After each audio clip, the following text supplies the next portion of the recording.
देखिए यूपीएससी का जो आपका जीएस 1 का पेपर यहाँ पे हुआ था 2022 का, ठीक है, मेंस के अंदर, उसी को आज थोड़ा सा डिस्कस करने जा रहे हैं हम लोग। ठीक, तो जीएस 1 का paper, total question, number of questions कितने आते हैं?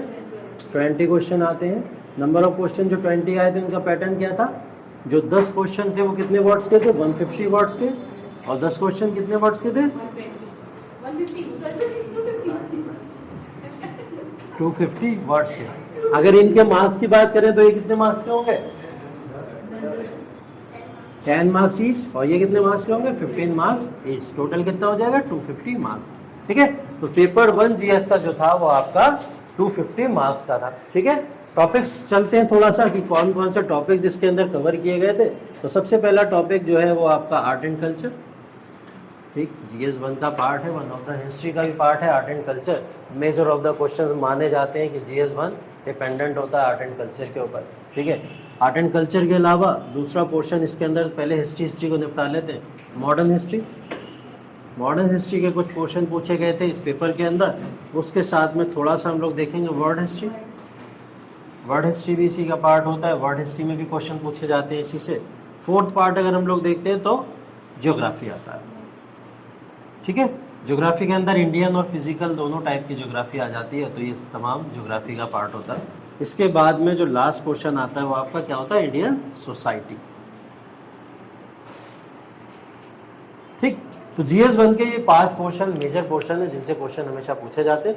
250 वर्ड देता है, 250 मार्क्स देता है आपको, और इस 250 मार्क्स में आप कम से कम 160-70 इजीली गेन कर सकते हैं अगर आपने थोड़ा सा भी कायदे से पढ़ रखा है।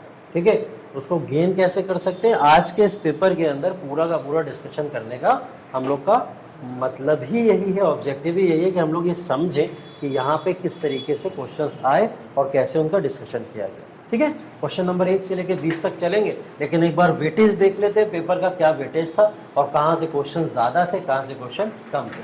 ठीक है, चलिए। आर्ट एंड कल्चर से बोला गया 3 क्वेश्चन आए थे। कितने क्वेश्चन थे? Number of question 3 question. ठीक है, अभी एक क्वेश्चन देखेंगे हम लोग चल के कि कितने क्वेश्चन कहाँ से आए। 3 क्वेश्चन बोले गए आर्ट एंड कल्चर से आए। ठीक, उसके बाद में मॉडर्न हिस्ट्री है। मॉडर्न हिस्ट्री से बोला गया 2 क्वेश्चन। वर्ल्ड हिस्ट्री से बोला गया 1 क्वेश्चन।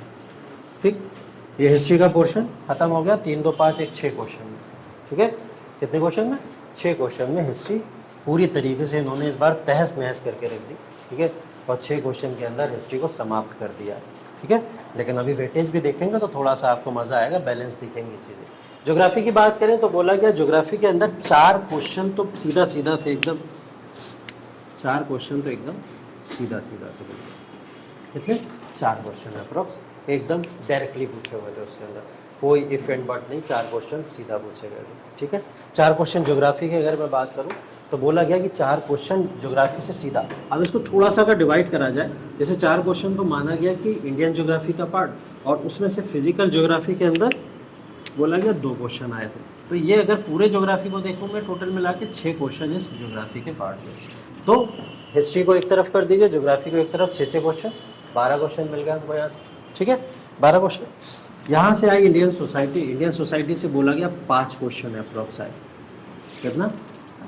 5 क्वेश्चन सिर्फ इंडियन सोसाइटी से डायरेक्ट 5 क्वेश्चन है। कितने हो गए? 12, 5, 17, लगभग 17 क्वेश्चन यहाँ पे हो गए। कितने क्वेश्चन बच गए? कहाँ गए वो question? Current. Exactly.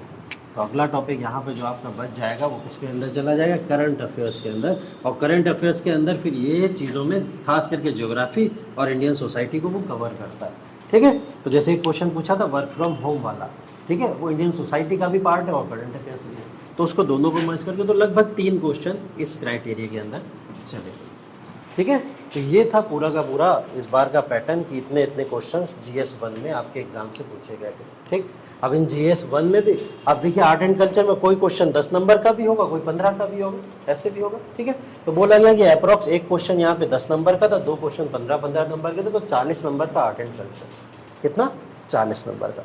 Modern history के 2 क्वेश्चन आए थे, दोनों क्वेश्चन बोला गया लगभग ऐसे ही 10-10 मार्क्स के दोनों क्वेश्चन थे, तो वो भी लगभग कितना हो गया आपका? 20 नंबर का ये हो गया। ठीक है, वर्ड हिस्ट्री से एक ही क्वेश्चन आया था 15 नंबर का, वो एक क्वेश्चन था। ठीक है, 250 वर्ड में लिखना है। ज्योग्राफी में मिला जुला था 6 क्वेश्चन थे, तो ज्योग्राफी लगभग 85 नंबर की आई थी। कितनी? 85 नंबर, 85 मार्क्स की ज्योग्राफी, 10 नंबर के और 15 नंबर के दोनों को हम लोग मिला देंगे।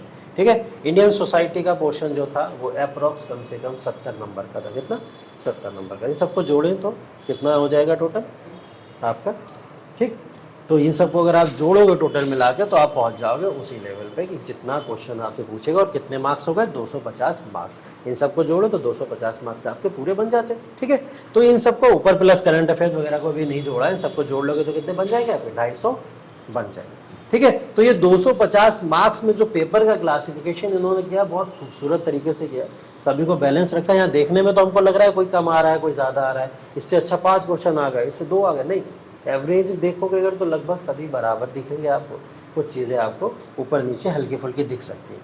ठीक है, तो ये पैटर्न था। पैटर्न के अंदर अगर हम लोग बात करें 1 बाय 1 सारे क्वेश्चंस की, तो क्वेश्चन नंबर 1 से लेकर क्वेश्चन नंबर 20 तक हम लोग इन क्वेश्चंस का डिस्कशन करेंगे और आपको ये चीज़ पता लगेगी ये क्वेश्चन आए कहाँ से मेंस के अंदर और ये क्यों आए इस समय में, और इनको आना चाहिए था नहीं आना चाहिए था, या क्या प्रेडिक्टेबल थे, या हमेशा से ऐसे क्वेश्चन पूछता है यूपीएससी, या बिना सोचे समझे यूपीएससी ने यहाँ पे क्वेश्चन पूछ लिया आपसे। ठीक है, जो आप सिलेबस पढ़ रहे हैं, जो भी पैटर्न से आप तैयारी कर रहे हैं, उस पैटर्न के अकॉर्डिंग पूछा भी गया कि out of the box question पूछ लिया गया, ये सब अभी क्लियर होना शुरू हो जाएगा। आते हैं क्वेश्चन नंबर 1 पे। ठीक है, सब लोग देखिएगा जरा क्वेश्चन नंबर 1, और क्वेश्चन नंबर 1 के अंदर जो आपसे पूछा गया है वो क्वेश्चन नंबर 1 आपको यहाँ पे दिख सकता है। ठीक है, तो जब अपनी अपनी स्क्रीन पे देखेंगे आप लोग तो सबको क्वेश्चन नंबर 1 दिख रहा होगा। क्वेश्चन नंबर 1 में पूछा है, how will you explain that medieval Indian temple sculptures represent the social life of those days. ठीक, क्या है देखिए, कीवर्ड्स पकड़ते हैं हम लोग हर क्वेश्चन के अंदर। यहाँ पे भी क्या पकड़ेंगे? कीवर्ड्स पकड़ेंगे। इंडियन टेम्पल की बातें हो रही है, इंडियन टेम्पल की बातें हो रही है। इंडियन टेम्पल की बातें कब हो रही है? मेडिवल हिस्ट्री के अंदर हो रही है। ठीक है, मेडिवल हिस्ट्री के अंदर हो रही है, और साथ ही साथ में हमको ये भी पता लग रहा है कि इस समय में यहाँ पे जो है उसके सोशल लाइफ के बारे में भी बातें कर रहा है। ये कुछ कीवर्ड्स पकड़ लिया हमने क्वेश्चन नंबर 1 के अंदर। हमको देख गया कि पूरे क्वेश्चन की लैंग्वेज कुछ भी हो लेकिन कीवर्ड्स तो यही 3 है। ठीक है, हिंदी के अंदर अगर आएंगे तो स्पष्ट करें कि मध्यकालीन भारतीय मंदिरों की मूर्ति कला, ठीक, उस दौर के सामाजिक जीवन का प्रतिनिधित्व करती है। मूर्ति कला, सिर्फ मूर्ति कला लिखा हुआ है, इस बात को बहुत अच्छे से याद रखिएगा। इंडियन टेम्पल मूर्ति कला पार्ट होती है किसका? जो वास्तुकला होती है, आर्किटेक्चर, उसका पार्ट होती है। मूर्ति कला वास्तुकला का एक पार्ट होती है, वास्तुकला नहीं है। तो यहाँ पे क्वेश्चन आर्किटेक्चर से नहीं है, आर्किटेक्चर के वन ऑफ द पार्ट से है, जिसका एक पार्ट क्या है? मूर्ति कला है। क्योंकि वास्तुकला में तो बहुत सारी चीज़ें आ जाएंगी, उसमें तो ताजमहल आजमहल सब आ जाएगा ना, वास्तुकला में तो सारे स्कल्पचर आ जाएंगे, लेकिन यहाँ पे सिर्फ मंदिरों की बातें हो रही है। ठीक, तो मंदिरों की मध्यकालीन भारत के अंदर बात हुई तो यहाँ से तुरंत दिमाग के अंदर आपको 2 चीज़ें आनी चाहिए। आप लोगों ने सब पढ़ा है मध्यकालीन भारत के अंदर। ठीक है, और मध्यकालीन भारत के अंदर जब मंदिरों की बात आएगी तो मंदिरों की बातों के अंदर आपको पता है 2 ऐसे साम्राज्य भारत के अंदर जिनके समय में सबसे ज़्यादा विकास हुआ मंदिरों का, वो कौन कौन से थे? चोला एम्पायर, और दूसरा कौन सा था? विजयनगर एम्पायर। ये तो है,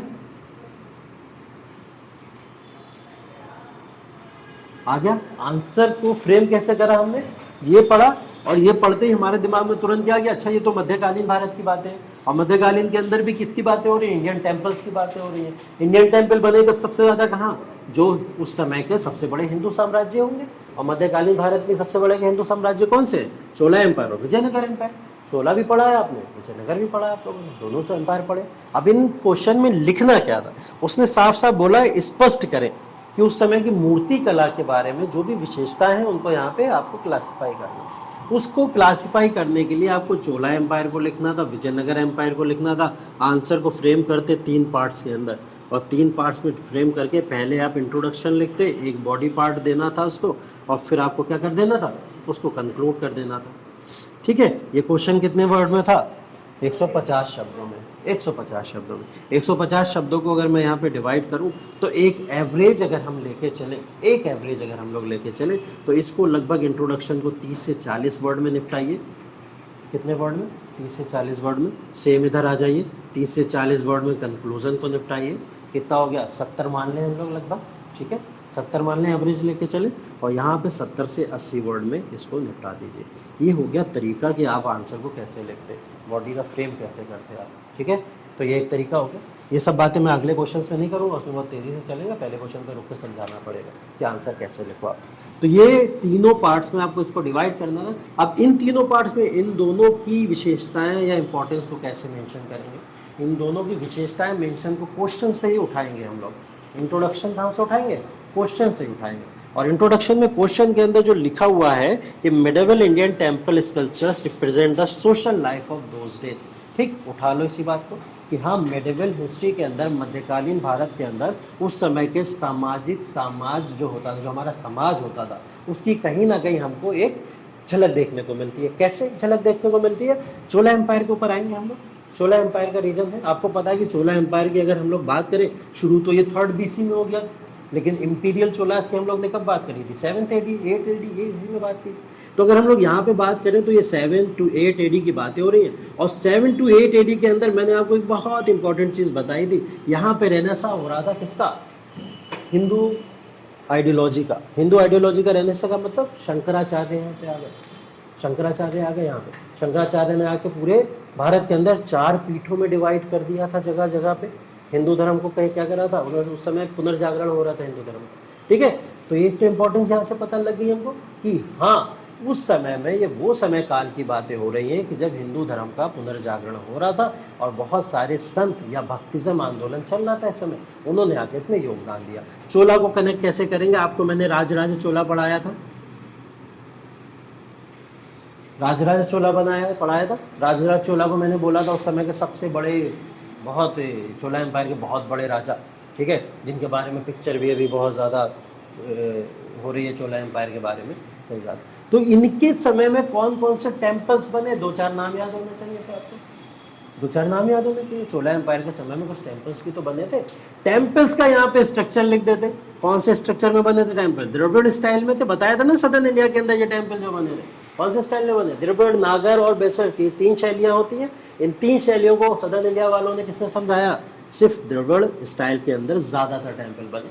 चोला एम्पायर के अंदर अगर टेम्पल बना तो आपको याद होगा राजराज चोलम टेम्पल, एक टेम्पल बना, तो एक एग्जाम्पल यहाँ डाल देते चोला एम्पायर के अंदर। मिल गया चोला एम्पायर के बारे में थोड़ा सा मेंशन कर दिया। कहाँ मेंशन कर रहे हैं सब आप? बॉडी के अंदर। उसके बाद में विजयनगर की तरफ आ जाते। विजयनगर के अंदर आपको पता है कि सिटी ऑफ हेरिटेज क्या है विजयनगर में? हम्पी। सबको पता है हम्पी सिटी ऑफ हेरिटेज है वहाँ पे। हम्पी के अंदर हजारा टेम्पल, हम्पी के अंदर विट्ठल स्वामी टेम्पल, ये सब आपको पता है। एग्जाम्पल मिल गए मंदिरों के वहाँ पे। तो यहाँ पे विजयनगर एम्पायर के अंदर आप लोग हजारा टेम्पल का एग्जाम्पल लिख देते, विट्ठल स्वामी का एग्जाम्पल लिख देते, और यहाँ पे भी बता देते कि ये टेम्पल्स का जो डिज़ाइन हुआ था, इस टेम्पल के डिज़ाइन को अब सोशल लाइफ से भी तो कनेक्ट करना, उसको तो नहीं छोड़ सकते ना, नहीं छोड़ सकते ना। तो सोशल लाइफ से कैसे कनेक्ट हुआ? सोशल लाइफ से ऐसे कनेक्ट हुआ कि चोला एम्पायर ले लीजिए, चाहे विजयनगर एम्पायर ले लीजिए, यहाँ पे जो हम लोग देख रहे हैं कि हिंदू धर्म का पुनर्जागरण अगर हो रहा है, क्यों हो रहा है? क्योंकि हिंदू धर्म 2 संप्रदाय में डिवाइड हो गया था, शैविज्म में, वैष्णविज्म में। तो समाज के लोग क्या फॉलो करने लगे थे? शैविज्म को या वैष्णविज्म को। टेम्पल कैसे बनेंगे? या तो शिवा को देखते हुए बनेंगे या विष्णु को देखते हुए बनेंगे, ठीक। तो शिवा या विष्णु को देखते हुए जो टेम्पल का कंस्ट्रक्शन होगा, उसके ही तो सोशल लाइफ का इम्पैक्ट ही तो है वो, कि लोग जो चीज़ फॉलो कर रहे थे, सोशली जो चीज़ को फॉलो कर रहे थे, उसी को रिलीजियस फॉर्म में, टेम्पल के फॉर्म में बनवा दी, इसको कनेक्ट कर देते, यहाँ पे कनेक्ट कर देते। कंक्लूजन में आज के समय का महत्व लिख देते। हम्पी का आज के समय में महत्व क्या है? वर्ल्ड हेरिटेज साइट 1986 में डिक्लेयर किया गया, उसको किया गया ना, और 1986 में उसको वर्ल्ड हेरिटेज साइट डिक्लेयर किया गया। मतलब वो यूनेस्को की एक साइट है अब, और यूनेस्को की साइट होने के नाते अब उसको क्या है, पूरे वर्ल्ड का संरक्षण प्राप्त है, कंजर्वेशन प्राप्त है उसको, कि अब उस साइट को कोई डिस्ट्रॉय नहीं कर सकता। और डिस्ट्रॉय होगा तो कौन करेगा? पूरा का पूरा यूनेस्को उसको आके संभालेगा, उस पर खर्चा करेगा, एक्सपेंडिचर करेगा। यही सब बातें इसमें आपको लिखनी है। क्वेश्चन समझ आया? क्लियर था क्वेश्चन? कहीं पे भी ऐसा लगा कि बहुत टफ आर्ट एंड कल्चर पूछ लिया गया है आपसे, कि आपको कल्चर में बिल्कुल घुस जाना था, बह जाना था, कि वहाँ के नृत्य लिखो, वहाँ के डांस लिखो, या फिर वहाँ के म्यूजिक लिखो, कुछ था ऐसा? एकदम सिंपल क्वेश्चन, जो पढ़ा है आपने वही तो यहाँ पे लिखना, बस उसको सोशल लाइफ से वहाँ पे कनेक्ट कर देना। क्लियर है बात यहाँ तक? हाँ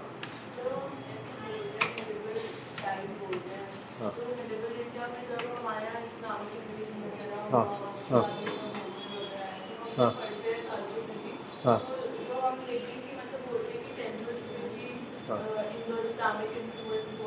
हाँ हाँ हम्म, डिटेल हम्म, हम्म, मतलब मेरा पर्सपेक्टिव ये था कि थोड़ा टेक्निकल एस्पेक्ट भी मेंशन करो। नहीं पता क्या हो जाता है उसमें, आपकी आंसर लिमिट क्रॉस हो जाती है अगर आप मुस्लिम का उसके ऊपर थोड़ा भी इम्पैक्ट लिखेंगे कि मुस्लिम का उस समय क्या हुआ था, आक्रमण हुआ, आक्रमण होने के दौरान उनके कुछ ना कुछ ऐसी चीज़ें थी जिसकी वजह से यहाँ के टेम्पल स्ट्रक्चर के ऊपर थोड़ा फर्क पड़ा। हाँ थी, हमने पढ़ा ना कि हिंद यूनानी कल्चर जो पूरा हुआ, हिंद यूनानी कल्चर के अलावा हमने देखा कि इंडो अरेबिक कल्चर आया हमारे यहाँ। इंडो अरेबिक कल्चर में भी बहुत सारे स्कल्पचर्स बने, लेकिन यहाँ वास्तुकला की बातें जब होती हैं, पूरे के पूरे आर्किटेक्चर की बातें होती हैं, कि मेडिवल हिस्ट्री के आर्किटेक्चर के बारे में लिखी, तब आप उसके ऊपर लिखते हो। ये 150 वर्ड में सीमित करने के लिए मैंने चोला और विजयनगर आपको इसीलिए बताया, ठीक है। अब आपको अगर ये 250 वर्ड में पूछा जाता तो मैं आपसे कहता लिखो फिर अकबर के बारे में, क्या अकबर ने मंदिर नहीं बनवाया, लिखो उसके बारे में, ठीक है। मैं आपसे कहता फिर उसके बारे में शेरशाह सूरी के बारे में लिखो, क्या नहीं बनवाए, उन्होंने भी तो स्कल्पचर दिया नॉर्दर्न इंडिया के अंदर थोड़ा बहुत, तो उस स्कल्पचर को भी लिख सकते थे। डायग्राम बना दो, इंडिया का मैप दिखा देना कि चोला एम्पायर यहाँ पे था, ठीक है, विजयनगर एम्पायर यहाँ पे था, डायग्राम में दिखा दो। हाँ दिखा, जैसे ये हजारा टेम्पल है, आपने हजारा टेम्पल का मैंने एग्जांपल दिया। हजारा टेम्पल के अंदर क्या है जो आप कहते हैं ना, जिसके अंदर गर्भगृह बनाते थे, उसके अंदर मंडप बनाते थे उसके अंदर, तो अब हजारा टेम्पल की थोड़ी सी ब्यूटी, अगर आपको लग रहा है वर्ड बचे हुए हैं आपके पास, तो आप उसकी थोड़ी सी ब्यूटी भी लिख सकते हो, ठीक है।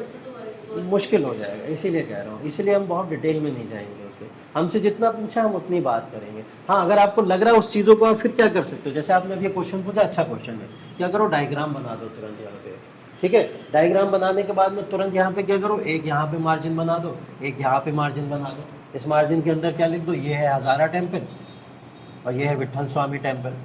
हजारा विट्ठल स्वामी के बारे में लिखा, और हजारा टेम्पल को एक यहाँ पे एरो दे दो, एक यहाँ पे, एक यहाँ एरो दे दो, एक यहाँ पे लिख दो इसका जो गर्भगृह है, गर्भगृह के बारे में लिख दो, यहाँ मंडप के बारे में लिख दो। ये अंडरस्टूड है, ये काउंट भी नहीं होगा, ये है चालाकी।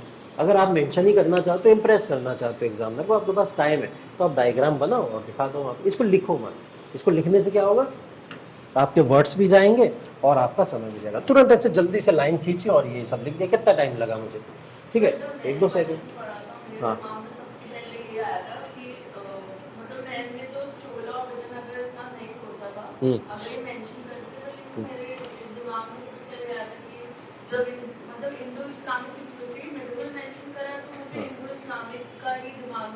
नहीं, वो हमारी गलत फहमियाँ हैं कि हम मेडिवल को इस्लामिक कल्चर ही समझ लेते हैं, एग्जैक्टली ऐसा नहीं है। हाँ हाँ हाँ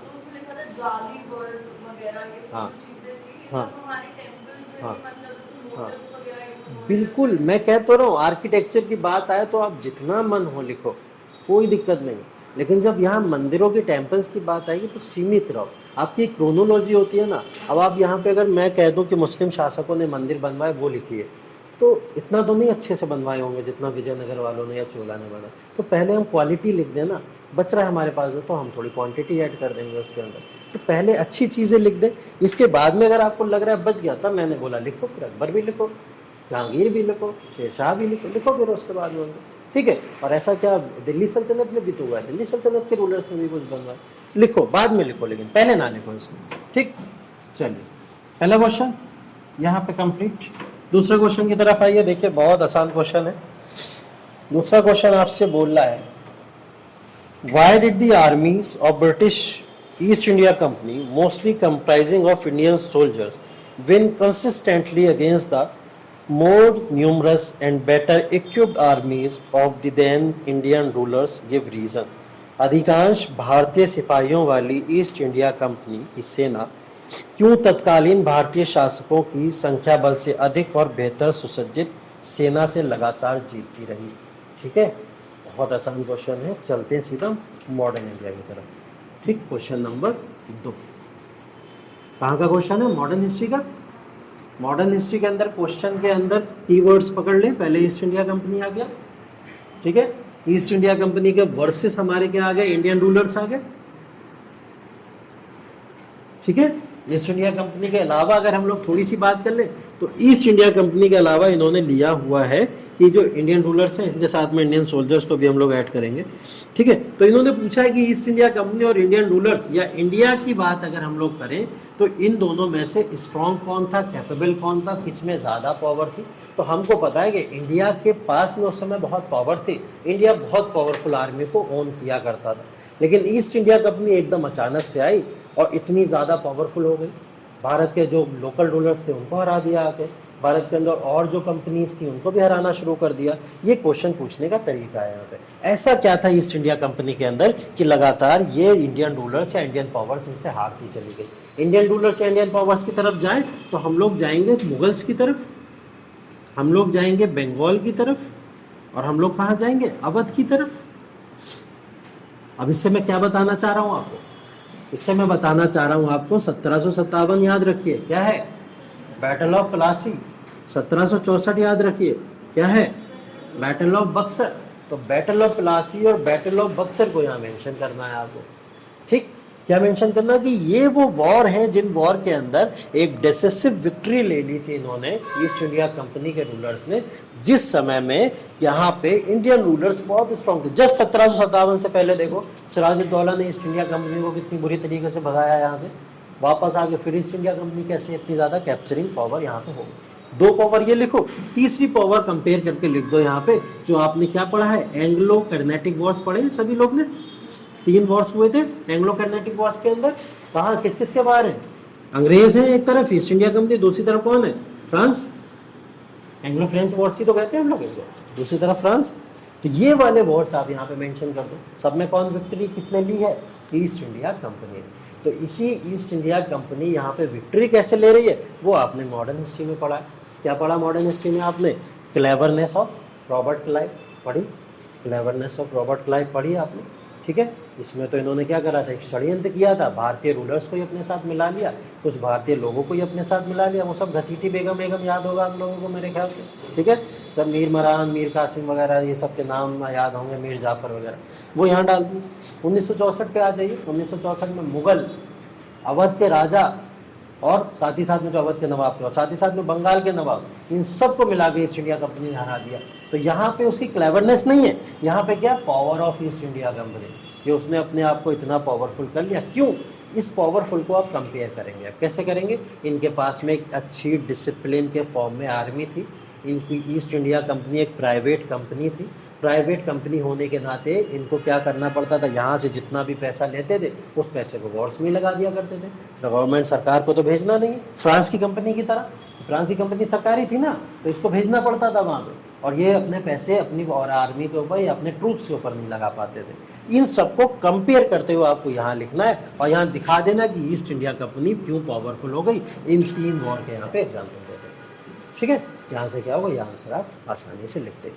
बहुत सिंपल क्वेश्चन है, इतना ज़्यादा टफ था भी नहीं। आपने 57 का प्लासी भी पढ़ा है और बक्सर भी पढ़ा है और एंग्लो कर्नेटिक या एंग्लो फ्रेंच वॉर्स भी पढ़ा है। सिंपल क्वेश्चन, एकदम आसानी से सॉल्व हो सकता था, कोई भी टफ नहीं था। तीसरा क्वेश्चन,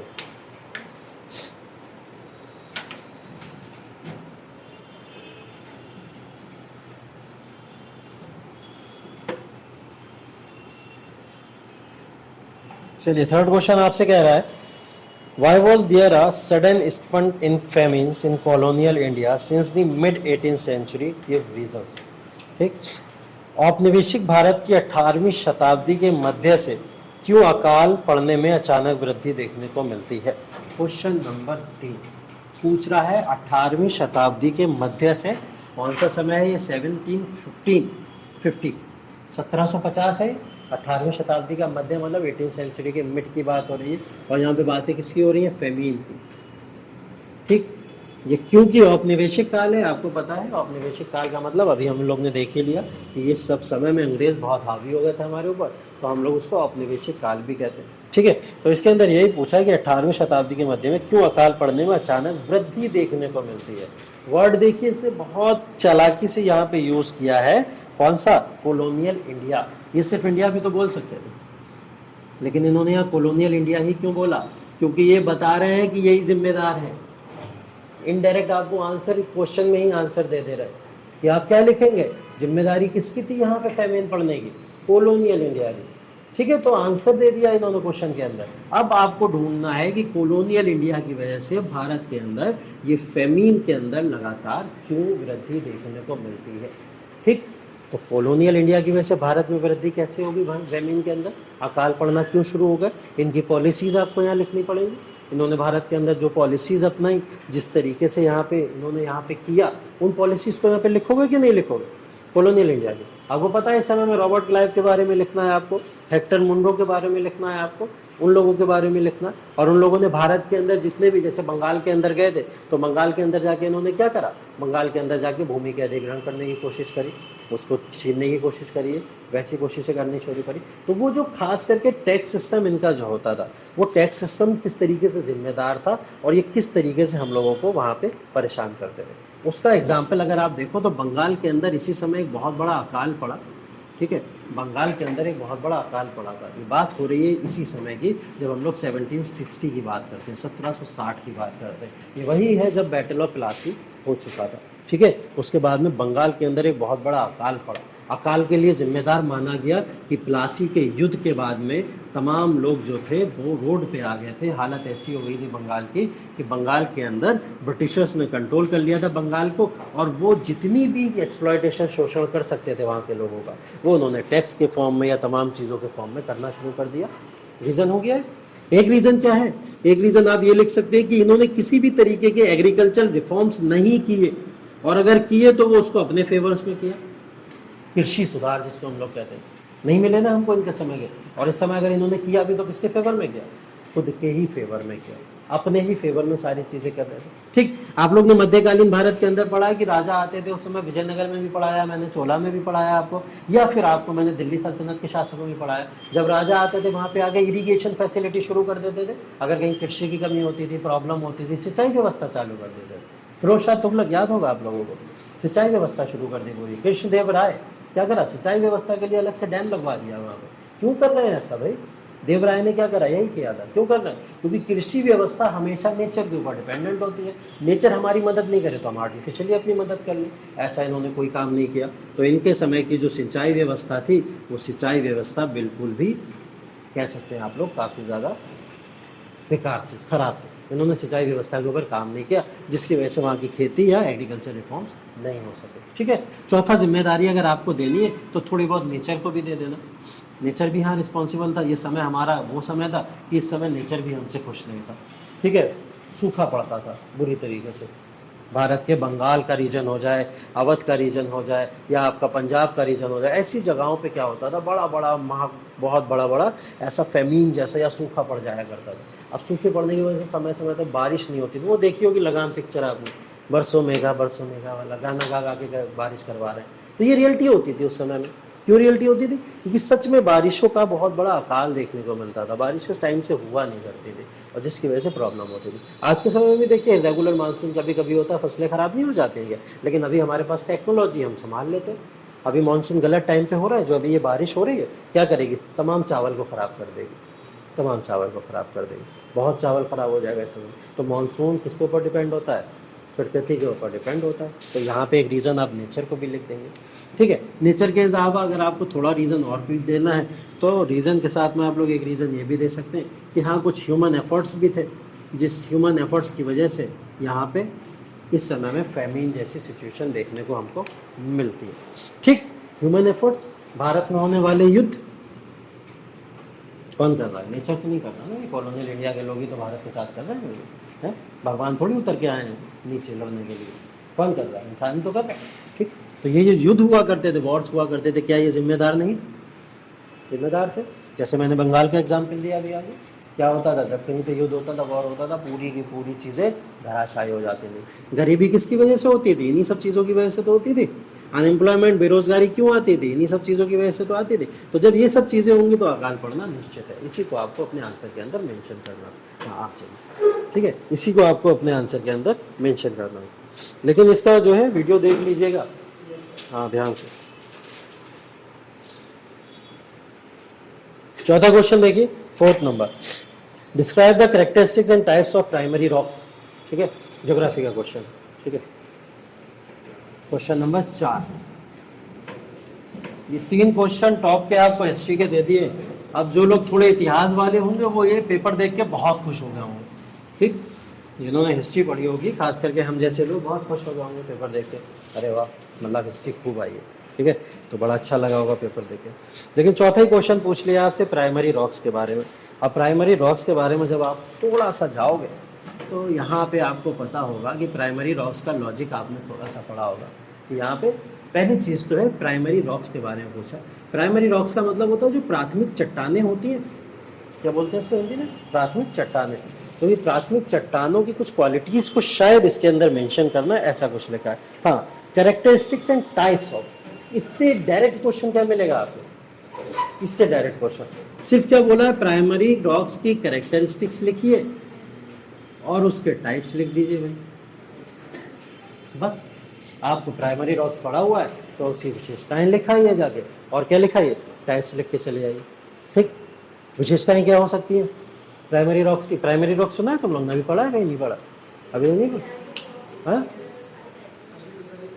इग्नियस, हाँ, इग्नियस होती है, मेटामॉर्फिक होती हैं, सेडिमेंट्री होती हैं, ये सब रॉक्स क्या हैं आपकी, ये सब प्राइमरी टाइप्स ऑफ रॉक्स है। अब इसके अंदर क्या होता है, ये जो प्राथमिक चट्टानें होती हैं, देखो जब इसको लिखोगे तो सबसे पहले क्या करोगे, क्योंकि इसमें कैरेक्टरिस्टिक तो टाइप पूछा, तो सबसे पहले डेफिनेशन लिखोगे कि व्हाट इज प्राइमरी रॉक्स। ठीक है, डेफिनेशन, प्राथमिक चट्टानें क्या है?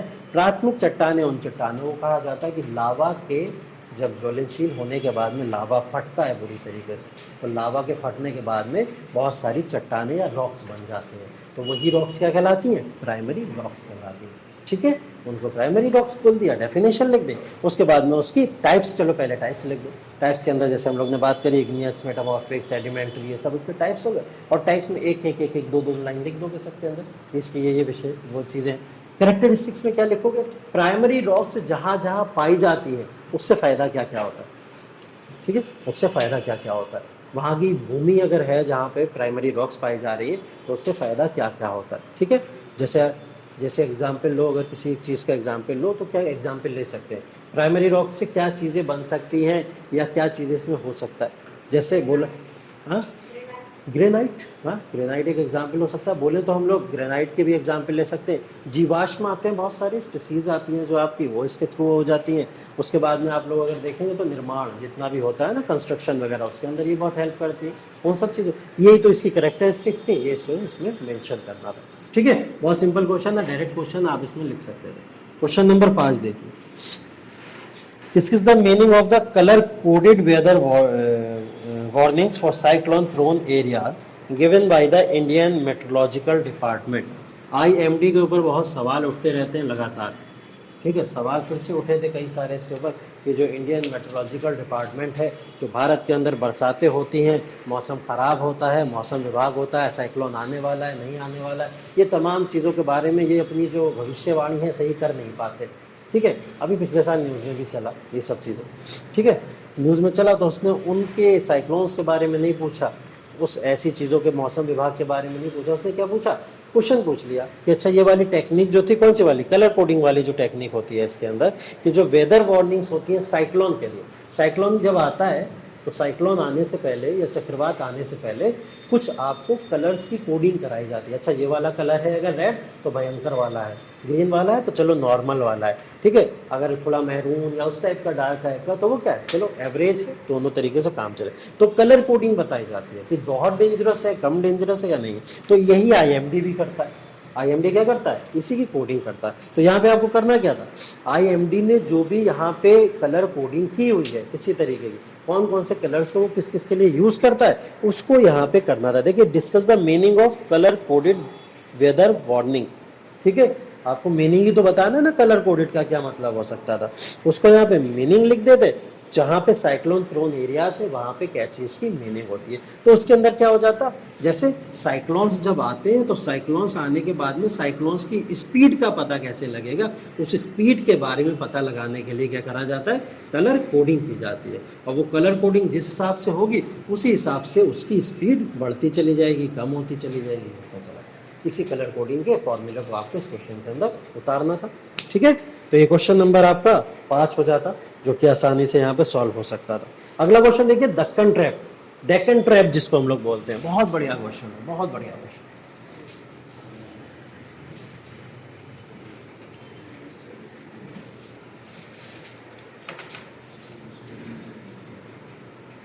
क्वेश्चन नंबर 6, पूछा है डेक्कन ट्रैप के बारे में। क्वेश्चन देखिए क्या है, discuss the natural resource potentials of Deccan trap. Deccan trap की प्राकृतिक संसाधन जो भी हैं आपकी संभावनाओं की चर्चा कीजिए। ठीक है, मतलब क्या पूछ रहा है कि नेचुरल रिसोर्स पोटेंशियल्स जो है इस समय में डेक्कन ट्रैप के आपके रिसोर्सेज की बात कर रहा है, संसाधनों की बातें कर रहा है कि जहाँ जहाँ पे डेक्कन ट्रैप का एरिया है उस एरिया के अंदर रिसोर्सेज या संसाधन आपको क्या क्या मिल सकते हैं। यही तो है, सिंपल क्वेश्चन है, एक लाइन के अंदर पूरा क्वेश्चन पूछ लिया गया, बहुत ज़्यादा ऐसा नहीं किया गया कि बढ़ा दिया गया ये करा। तो डेक्कन ट्रैप, हाँ बताइए, वही पूछने वाला था एग्जैक्ट, मेरा अगला क्वेश्चन यही था, आपने पहले ही पूछ लिया। किसको बोलते हैं डेक्कन ट्रैप, क्या होता है डेक्कन ट्रैप?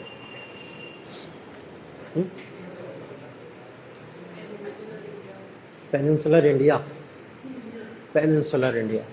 आपने बोला कि अभी कुछ देर पहले हम लोग जब रॉक्स की बातें कर रहे थे तो डेक्कन ट्रैप का जो फॉर्मेशन हुआ था, मैंने बोला फॉर्मेशन भी होते हैं, निर्माण भी होते हैं डेक्कन ट्रैप के, तो इसका फॉर्मेशन भी कुछ उसी तरीके से हुआ था। ठीक है, बेसाल्ट रॉक से क्या हुआ, इसका फॉर्मेशन हुआ डेक्कन ट्रैप का। ऑब्वियस सी बात है कि कहाँ पे होगा डेक्कन ट्रैप का, मतलब यही जो पेनिनसुलर इंडिया जो हमारा पड़ता है, इस पेनिनसुलर इंडिया के अंदर जो भी रीजन पड़ता है उसको लगभग डेक्कन ट्रैप का नाम दिया जाता है। जैसे कुछ महाराष्ट्र का रीजन आ जाता है, कुछ कर्नाटका का रीजन आ जाता है, कुछ आपका ये छत्तीसगढ़ का रीजन आ जाता है, कुछ तेलंगाना का। तो ये वाला जो रीजन है इसको हम लोग क्या बोलते हैं, डेक्कन ट्रैप बोलते हैं। ठीक है, या दक्कन ट्रैप बोलते हैं। तो यही दक्कन ट्रैप के अंदर क्या संभावनाएं हैं ये पूछा गया है क्वेश्चन के अंदर, कि आप लोग यहाँ पे क्या क्या कर सकते हैं। अच्छा, तो आपको पहले पता होना चाहिए दक्कन ट्रैप होता कैसा है। दक्कन ट्रैप अगर ये महाराष्ट्र के अंदर है, अगर आपका छत्तीसगढ़ के अंदर है या इन एरियाज के अंदर है, तो दक्कन ट्रैप की भूमि कैसी है, वहाँ पे क्या क्या चीज़ है। तो पहली तो चीज़ हम लोग ये लिख सकते हैं कि दक्कन ट्रैप के अंदर एग्रीकल्चर देख लेते हैं। चलो पहले मैंने बोला था ना, आंसर को डिवाइड कर लिया करो इकोनॉमिकली, ठीक है, पॉलिटिकली, ठीक। उसके बाद में आप कह सकते हो कि एग्रीकल्चर के फॉर्म में थोड़ा डिवाइड कर लो, इस तरीके से आंसर डिवाइड कर दो। तो इसमें यहाँ पे यही करना था। अब दक्कन ट्रैप के एरिया में संसाधन ढूंढो, जरा रिसोर्सेज ढूंढो। तो चलो एग्रीकल्चर की तरफ चलते हैं। एग्रीकल्चर के अंदर आपको पता है यहाँ पे एक मिट्टी पाई जाती है जिसको बोलते हैं काली मिट्टी, ब्लैक सॉइल पाई जाती है। दक्कन ट्रैप का जो पूरा एरिया है उसको कहाँ क्या पाया जाता है, काली मिट्टी। काली मिट्टी की एक और उपयोगिता, टाइप ऑफ सॉइल्स पढ़ोगे अभी आगे चल के ज्योग्राफी में आप लोग, तो वहाँ पे काली मिट्टी के बारे में पढ़ोगे, रेड सॉइल के बारे में पढ़ोगे, ऐसी तमाम मिट्टियाँ पढ़ोगे। ठीक, तो काली मिट्टी की एक विशेषता ये होती है कि यहाँ पे कपास जो होता है बहुत अच्छी मात्रा में होता है। कपास का मतलब कॉटन, कॉटन की उपयोगिता यहाँ पे बहुत अच्छी है, कॉटन बहुत अच्छी मात्रा में होता है। तो एग्रीकल्चरली अगर हम लोग इसको देखें तो यहाँ पे एग्रीकल्चर के फॉर्म में कपास हमको देखने को मिल रहा है, संसाधन है वहाँ का, रिसोर्सेज का डेवलपमेंट यहाँ से क्या हुआ, डेक्कन ट्रैप से हमको कपास मिल गया। ठीक है, कॉटन मिल गया। कॉटन के अलावा अगर किसी और चीज़ की बात करें तो खनिज, मिनरल्स,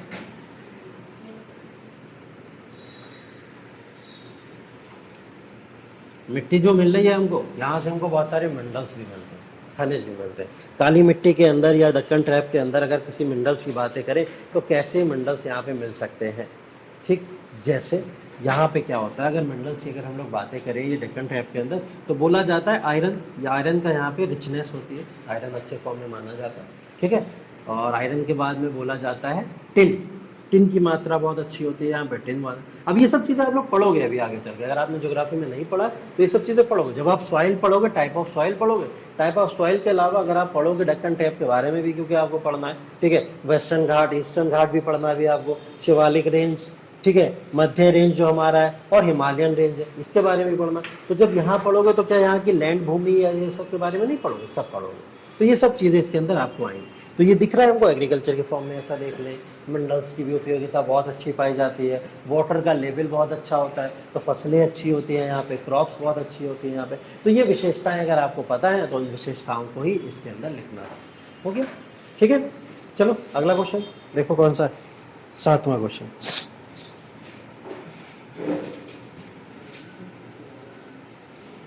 क्वेश्चन नंबर 7।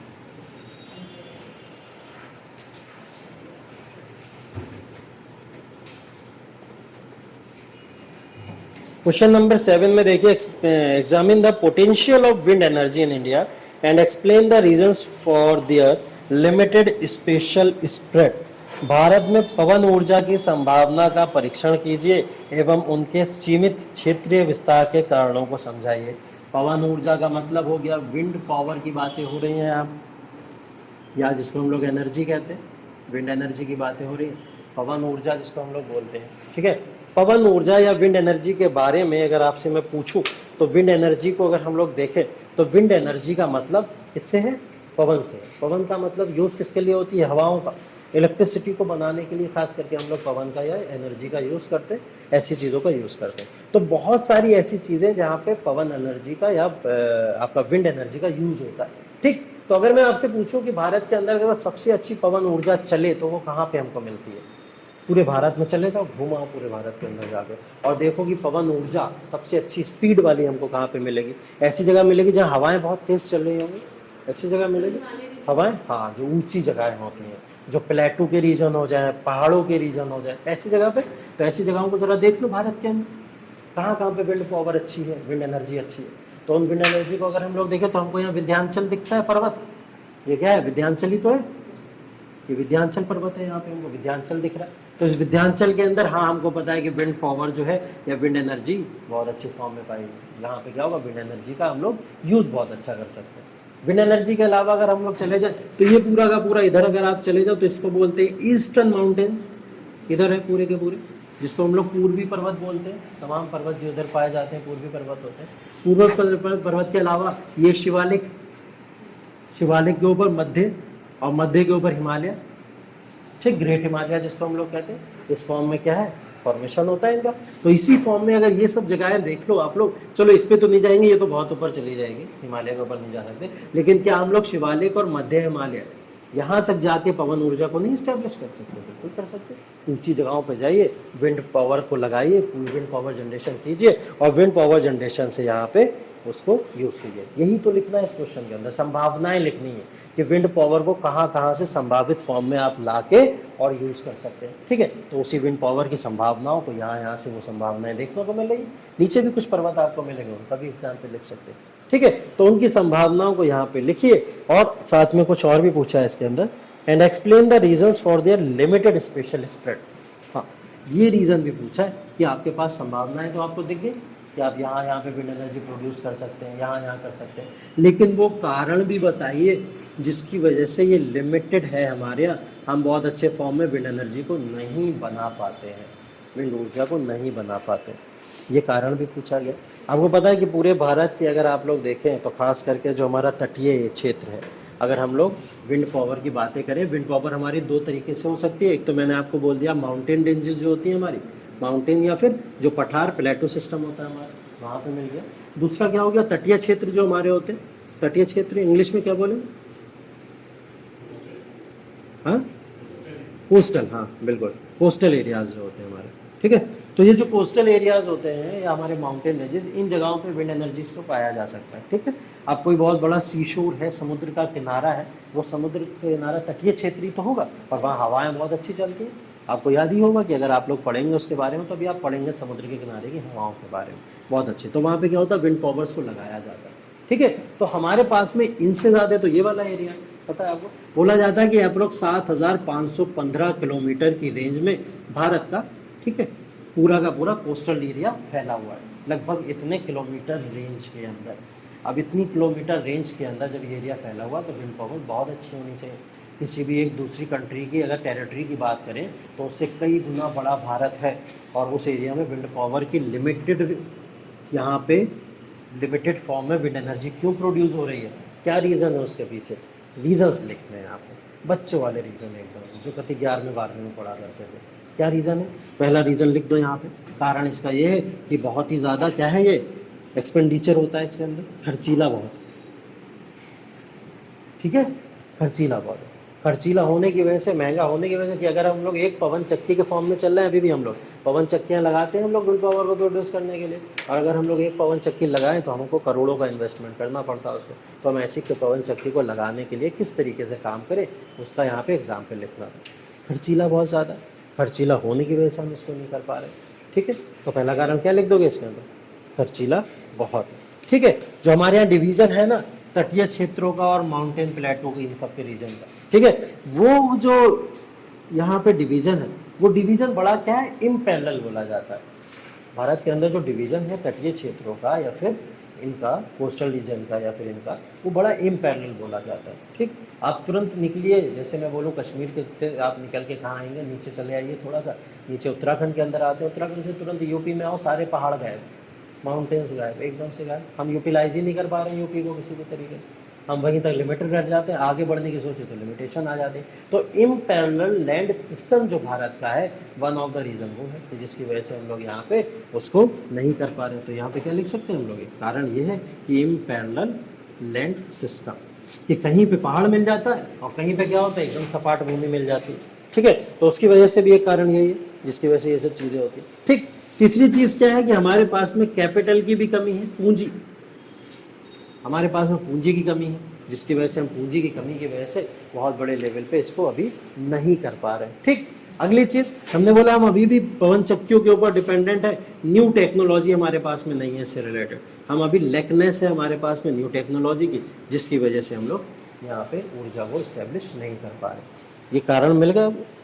मेरा तो ज्योग्राफी सब्जेक्ट भी नहीं है, फिर भी मैं बता दे रहा हूँ आप लोग, ठीक है, और मुझे पता भी नहीं है कि ज्योग्राफी में क्या होना चाहिए, लेकिन ये लॉजिकल चीज़ें हैं जिसको आप लोग 11वीं 12वीं क्लास में पढ़ते हैं, यही लिखनी होती है आंसर्स के अंदर। ठीक है, तो यही चीज़ें आपको यहाँ पे मेंशन करनी होती है। पूरा आंसर बन गया, पहले ऊपर लिख दिया। अब इसमें मैप इतना प्यारा जब आप बनाओगे, ये इतना प्यारा नहीं है अपने हिसाब से जब बनाओगे, ठीक है, तो जब वो इतना प्यारा सा मैप एक बीच में बनाओगे, उसके बाद आंसर को फ्रेम करोगे, तो नंबर कहाँ जाएंगे, बिल्कुल मिलेंगे नंबर आपको। ठीक है, तो ये भी 10 नंबर का क्वेश्चन है आपका, और बहुत अच्छे नंबर आप इसमें भी गेन कर सकते हैं।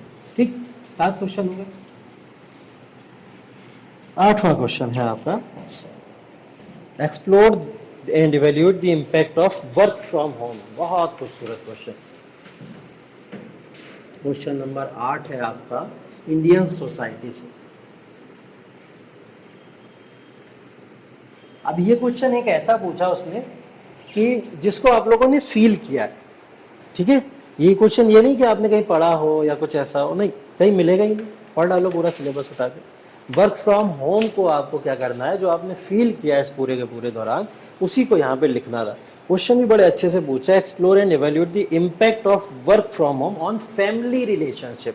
किसके ऊपर, फैमिली रिलेशनशिप के ऊपर, कि आपके परिवार के जो सदस्य हैं या परिवार के जो लोग हैं, उस पारिवारिक संबंधों के ऊपर क्या इसका इम्पैक्ट पड़ा होगा, उस इम्पैक्ट की बात यहाँ पे करी गई है। ठीक है, चलिए, क्या है वर्क फ्रॉम होम, डेफिनेशन लिख देना यहाँ पे, what is work from home, यहाँ पे क्या आएगा, डेफिनेशन आ जाएगा। ठीक, पता नहीं डेफिनेशन, या इसकी डेफिनेशन बतानी पड़ेगी, सबको पता होगी कि वर्क फ्रॉम होम क्या होता है। घर से आप कार्य कर रहे हैं और उस कार्य को जो भी परफॉर्म करते हैं, जो ऑफिशियल वर्क आपको दिया जाए, घर से बैठ के डिजिटल प्लेटफॉर्म के थ्रू जब आप उसको करें, तो वो वर्क फ्रॉम होम है। ठीक है, जहाँ आपको अपने घर के अंदर रह के और कहीं बाहर जाने की ज़रूरत नहीं पड़ती, तो वो है वर्क फ्रॉम होम। क्या पढ़ा, फैमिली रिलेशनशिप पे इसका इम्पैक्ट, फैमिली रिलेशनशिप पे इसके इम्पैक्ट की बात करें अगर हम लोग, तो चलिए डेफिनेशन के बाद में पहले तो वर्क फ्रॉम होम के हम लोग कुछ पॉजिटिव्स लिखेंगे और कुछ नेगेटिव्स लिखेंगे। अभी हम लोग वहाँ नहीं जा रहे हैं, कहाँ, फैमिली रिलेशनशिप्स के ऊपर, अभी वर्क फ्रॉम होम की ही बात कर लें, क्योंकि ये क्वेश्चन इसी के ऊपर डिपेंडेंट है, तो इसके आइडियाज़ को मिलना बहुत ज़रूरी है।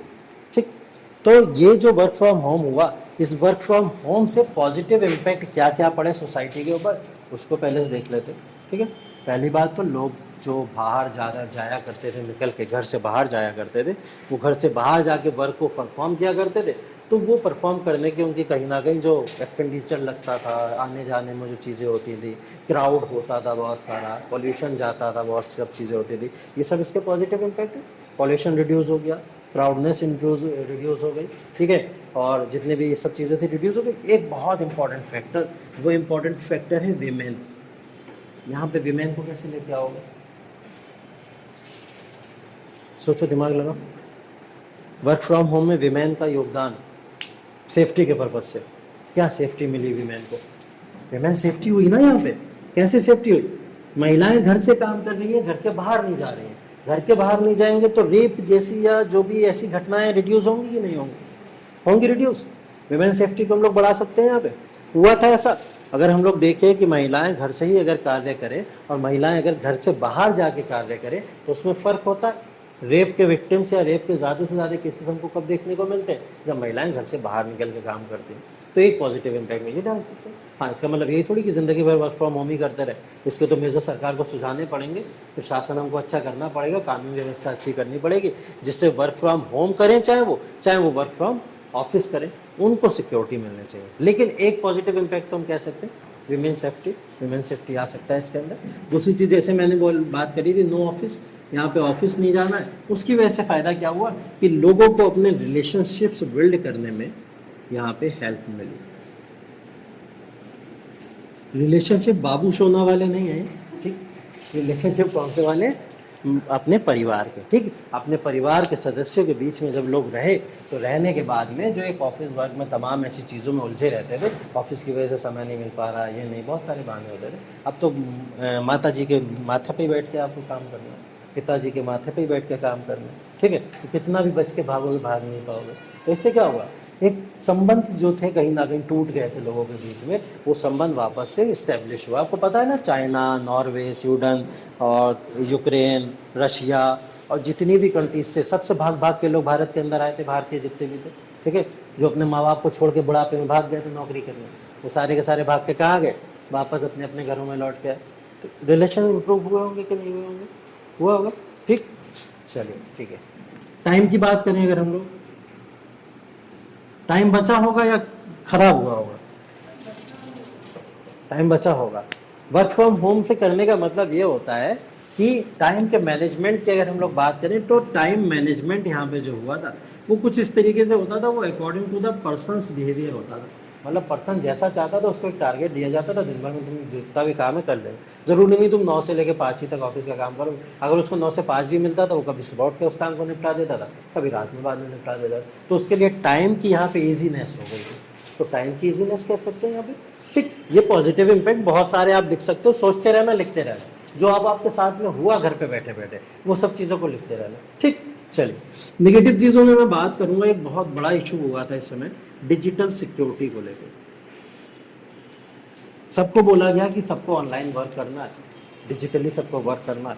जिनको डिजिटल नॉलेज अच्छी थी, कंप्यूटर की नॉलेज अच्छी थी, वो लोग तो कर लेंगे। जिनको नहीं थी डिजिटल की नॉलेज, उन्होंने क्या करा, बेचारे स्कैम में फंस गए। कभी क्या हुआ, उनसे OTP के बहाने बैंक ने डकैती मार ली। कभी क्या हुआ कि कोई ऐसी संस्था है, उसने उससे पूछा कि आपके पास एक ईमेल आया होगा, ये आया होगा, आप उसको हमको पढ़ के या उसका लिंक हमको भेज दीजिए, ये सब चीज़। तो डिजिटल इनसिक्योरिटी लोगों के अंदर हो गई, उसकी वजह से बहुत सारे लोग लुट भी गए बेचारे, ठीक है। तो यहाँ से क्या हुआ, डिजिटल सिक्योरिटी डाउन हो गई लोगों की, खासकर उन लोगों के लिए जिनको ऑनलाइन प्लेटफॉर्म के बारे में ज़्यादा जानकारी नहीं थी। हाँ, डिजिटल प्लेटफॉर्म स्ट्रांग हुआ, नो डाउट, हम कह सकते हैं, लेकिन उसकी वजह से हम लोग ये भी तो देखते हैं कि डिजिटल सिक्योरिटी भी लोगों की डाउन हुई होगी, ठीक है। तो ये भी हुआ था, ठीक। दूसरी चीज़ अगर हम लोग बात करें, तो जैसे आप कह सकते हो कि ये मैंने विमेन सेफ्टी, इसमें नहीं, पॉजिटिव में नहीं, निगेटिव में आएगा, ठीक है। तो विमेन सेफ्टी जो थी, विमेन सेफ्टी एक जगह निगेटिव में भी आएगा। कैसे आएगा, विमेन सेफ्टी का बारे में निगेटिव में भी आएगा। विमेन सेफ्टी को बोला जाएगा कि डेंजर में भी थी, प्रॉब्लम में भी थी, ठीक है। घरेलू हिंसा बढ़ गई, देखो हम अपने डोमेस्टिक वायलेंस बहुत ज़्यादा बढ़ गया, ठीक है। अभी तक घर से बाहर रहते थे या इधर उधर रहते थे आपस में, तो 1 या 2 घंटे मिलते थे, लोग एक दूसरे को पीटते नहीं थे, ठीक है। अभी क्या हो, 24 घंटे एक दूसरे के मुंह पे बैठे हुए हैं, तो क्या करते थे, पीट दिया करते थे पकड़ के, ठीक है। कभी बीवी पति को मार रही है, कभी पति बीवी को मार रहा है, ठीक। ऐसे डोमेस्टिक वायलेंस ज़्यादा हुए। तो इसके अंदर हम लोग विमेन की ही सेफ्टी की बातें करेंगे, क्योंकि जो मेल है वो बेचारे कहीं काउंट होते नहीं, ठीक है। वो पिट भी जाएंगे अगर, तो कोई फ़र्क पड़ता नहीं, ठीक। महिलाएं पिटेंगी तब फ़र्क पड़ता है, ठीक। ये समाज है हमारा थोड़ा इस तरीके का, हम पैट्रियार्कल सोसाइटी कहते ज़रूर है, लेकिन अंदर से हम लोग मातृत्वात्मक ही हैं, ठीक है। महिलाओं के साथ अन्याय होगा तो हम लोग चिल्ला चिल्ला के खड़े हो जाते हैं, पुरुषों के साथ में अन्याय होगा तो हम लोग खामोश रह जाते हैं। ऐसा कहने का इंटेंशन मेरा बिल्कुल भी नहीं है, इसको सही, ठीक। देखिए, विमेन सेफ्टी की यहाँ पे बात है, क्योंकि यहाँ पे विमेन सेफ्टी ही इशू था सबसे बड़ा, ठीक है। मर्द जो हैं या मेल लोग जो हैं, वो इतना सेल्फ डिपेंडेंट होते हैं कि वो अपने हिसाब से चीज़ों को कर सकते हैं। महिलाएं जब घर में होती हैं तो बहुत सारी जिम्मेदारी उनके ऊपर होती हैं, बहुत ज़्यादा प्रॉब्लम फेस भी करनी पड़ती है उनको। फिजिकली भी कहीं ना कहीं नेचर ने भी उनको उतना स्ट्रॉन्ग नहीं बनाया है कि वो क्या कर सकें, लोगों को कूट पीट सकें, ठीक है। तो इस वजह से उनको क्या करना पड़ता था, यहाँ पे बहुत सारी चीज़ों को बर्दाश्त। तो ये पॉजिटिव्स निगेटिव्स चीज़ें आपको वर्क फ्रॉम होम के अंदर लिखनी थी। परिवार के रिलेशनशिप सुधरे नहीं सुधरे उसको भी यहीं पे बिल्ड करके दिखा देना था, सिर्फ इस क्वेश्चन में ये करना था। ये सब चीज़ें जो आपने फेस की, हाँ जो मजाक के फॉर्म में भी आपके दिमाग में आ रहा हो, अच्छा मैं घर पर बैठा था, बैठे बैठे ये हुआ, ठीक है, उन चीज़ों को भी वहाँ लिख देते, क्योंकि ये केस स्टडी का क्वेश्चन है, सिंपल केस स्टडी है, ठीक। जो आपने फील किया पर्सनली उस चीज़ को यहाँ पे मेंशन कर दीजिए, वही बातें यहाँ पे हो रही हैं, ठीक। क्वेश्चन नंबर 8 के बाद में क्वेश्चन नंबर 9 देखिए।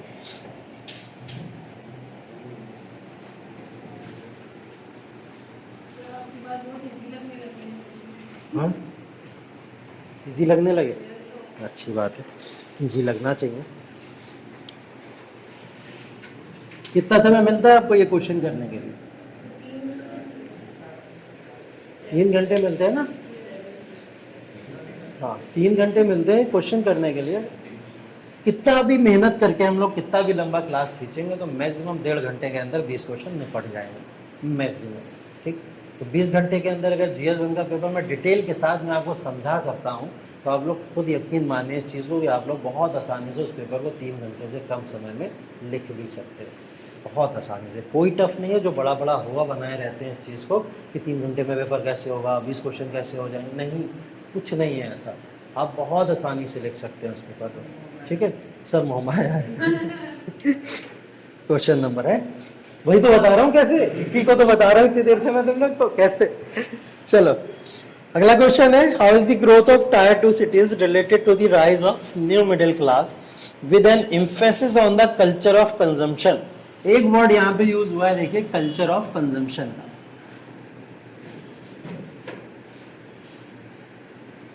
कल्चर ऑफ कंजम्पशन का मतलब समझते हो आप? यहाँ जैसे हिंदी में लिखा है, उपभोक्ता संस्कृति के विशेष परिप्रेक्ष्य में नव मध्य वर्ग के उभार से टीयर 2 शहरों का विकास किस तरह संबंधित है। क्वेश्चन को बहुत ध्यान से पढ़िए, बहुत ध्यान से, और इसको समझ में आएगा ये क्वेश्चन आपसे क्या पूछा है। पहला वर्ड मैंने यहाँ पे लिखा कल्चर ऑफ कंजम्पशन, जिसको हम लोग बोलते हैं क्या, उपभोक्ता की संस्कृति, उपभोक्ता संस्कृति।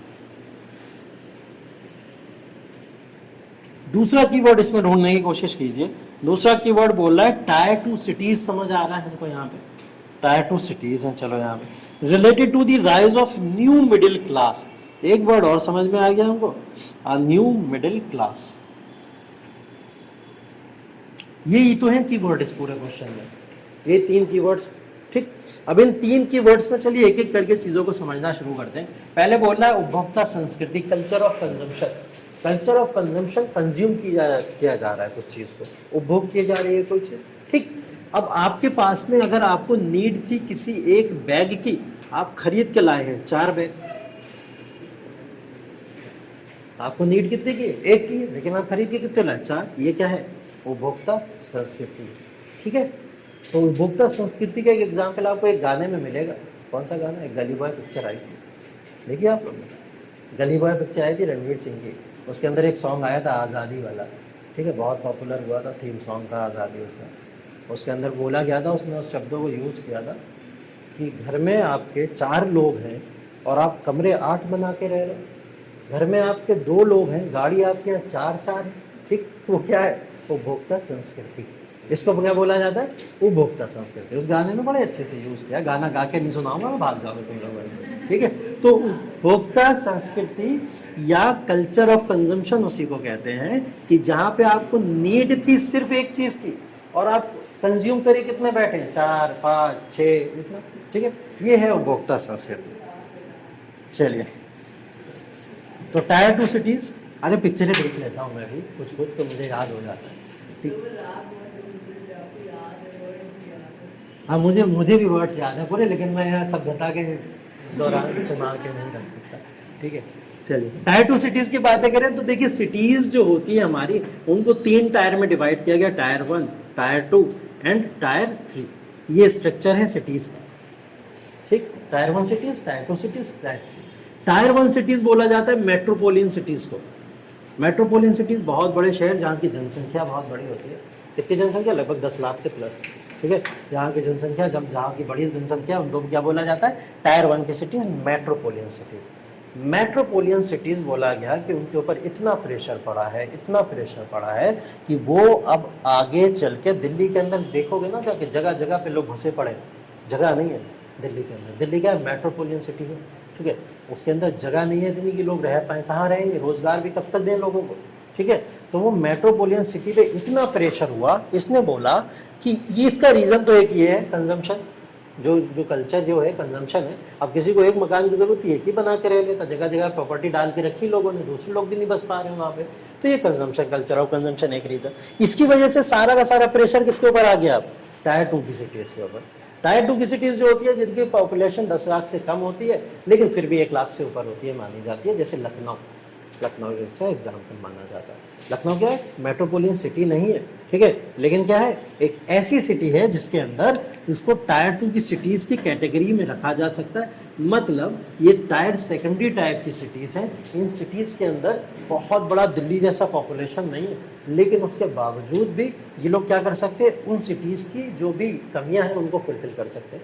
अब दिल्ली रोजगार नहीं दे पा रही तो लोग लखनऊ में आएंगे, लखनऊ से रोजगार पूरा करेंगे। वो रिसोर्सेज नहीं दे पा रहे हैं तो कौन देगा, लखनऊ रिसोर्सेज देगा, लखनऊ के रिसोर्सेज के ऊपर आएंगे हम लोग, ठीक है। तो कुछ इस तरीके की चीजें आपको मिलेंगी टायर 2 पर। इन्होंने यही बात बोली। अब टायर 3 की तरफ तो चले जाइए तो फिर आप नीचे चले जाइए, और सीतापुर ये टाइप की जो सिटीज है ये सब टायर 3 में आ जाती है। इन दोनों से जो भी बची वो सब टायर 3 में चली जाती है, ठीक। तो ये पूरा टायर 2 के ऊपर बहुत ज्यादा प्रेशर आ गया। यहाँ पे बोला गया आ न्यू मिडिल क्लास, ये वर्ड यूज किया गया।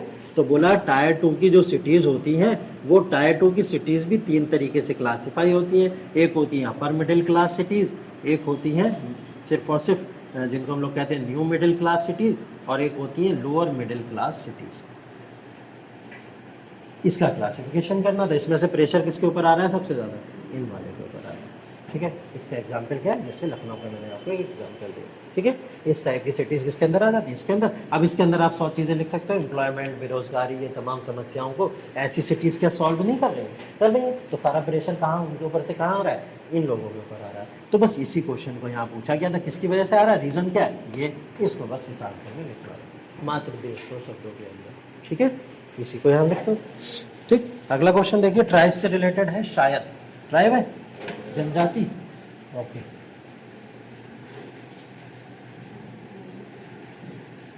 क्वेश्चन नंबर 10,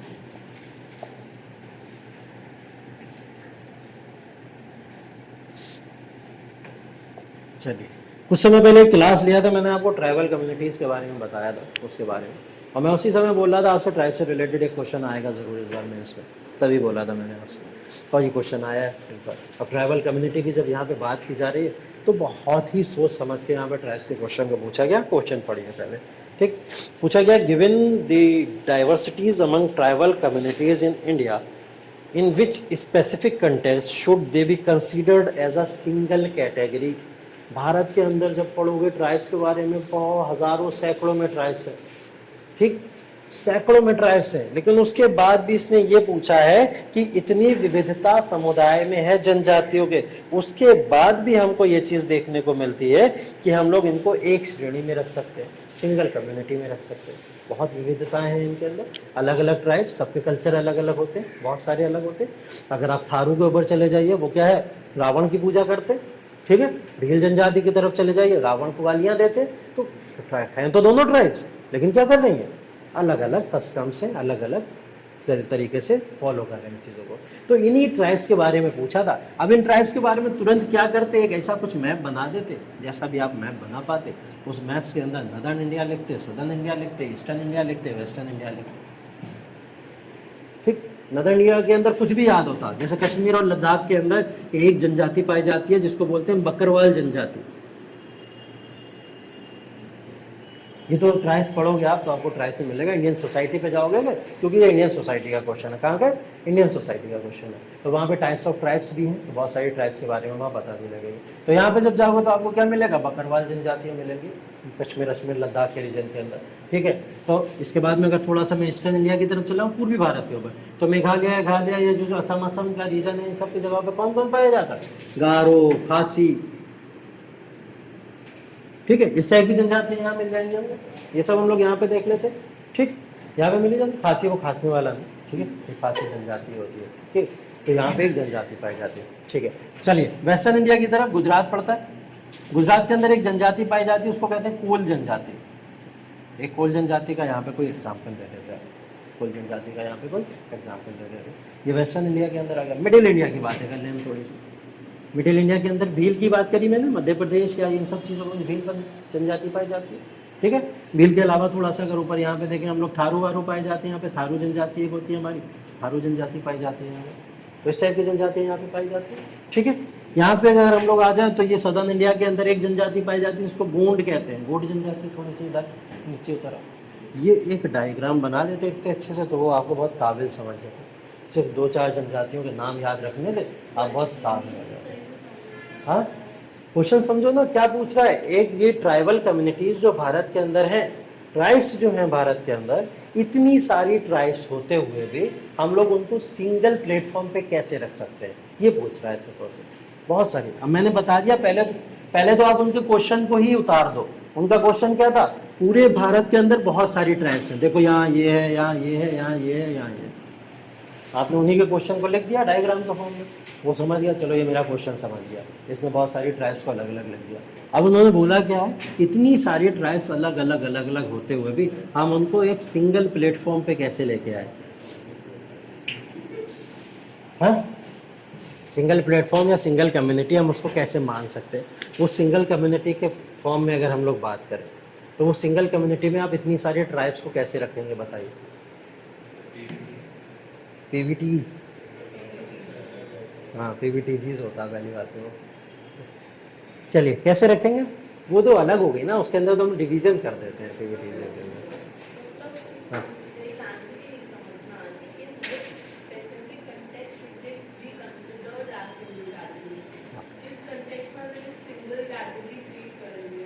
ठीक है, तो समझो। हाँ हाँ, मैं बता रहा हूँ, अभी समझोगी आप, अभी समझोगी। मैंने बोला कि भारत के अंदर, क्वेश्चन को एक तरफ रख दो, भारत के अंदर सैकड़ों तरीके की ट्राइब्स हैं, बहुत सारी ट्राइब्स हैं। सारी ट्राइब्स को एक क्वेश्चन में पूछ लेना ये बहुत बड़ी खासियत है इनकी, यूपीएससी वालों की। ठीक है, इन्होंने सारी ट्राइब्स को एक ही क्वेश्चन में पूछ लिया है। ठीक, इन्होंने बोला पूरे भारत में इतनी सारी ट्राइब्स हैं, इतने कल्चर फॉलो करती हैं। ठीक है, किसी का रिलीजन अलग है, कोई अलग धर्म मानता है, कोई अलग कस्टम मानता है, किसी का नृत्य अलग है, किसी का संगीत अलग है, कोई अपनी आर्किटेक्चर अलग लेके है। तो इतने सारी चीज़ों में सारी ट्राइब्स इतनी सारी भारत के अंदर है, उसके बाद भी इतनी सारी हमको इनके अंदर विविधताएं देखने को मिलती हैं, डिफरेंसेस देखने को मिलते हैं। ये पहला पार्ट हो गया क्वेश्चन का, ये बात समझ आ गई। ठीक, अब इतने सारे डिफरेंसेस होने के बावजूद आप इस पूरे ट्राइबल कम्युनिटी को एक समाज कैसे मानोगे कि एक ट्राइबल कम्युनिटी एक अलग समाज है, कैसे मानोगे। इसका एग्जाम्पल ले लो मीमांसा का।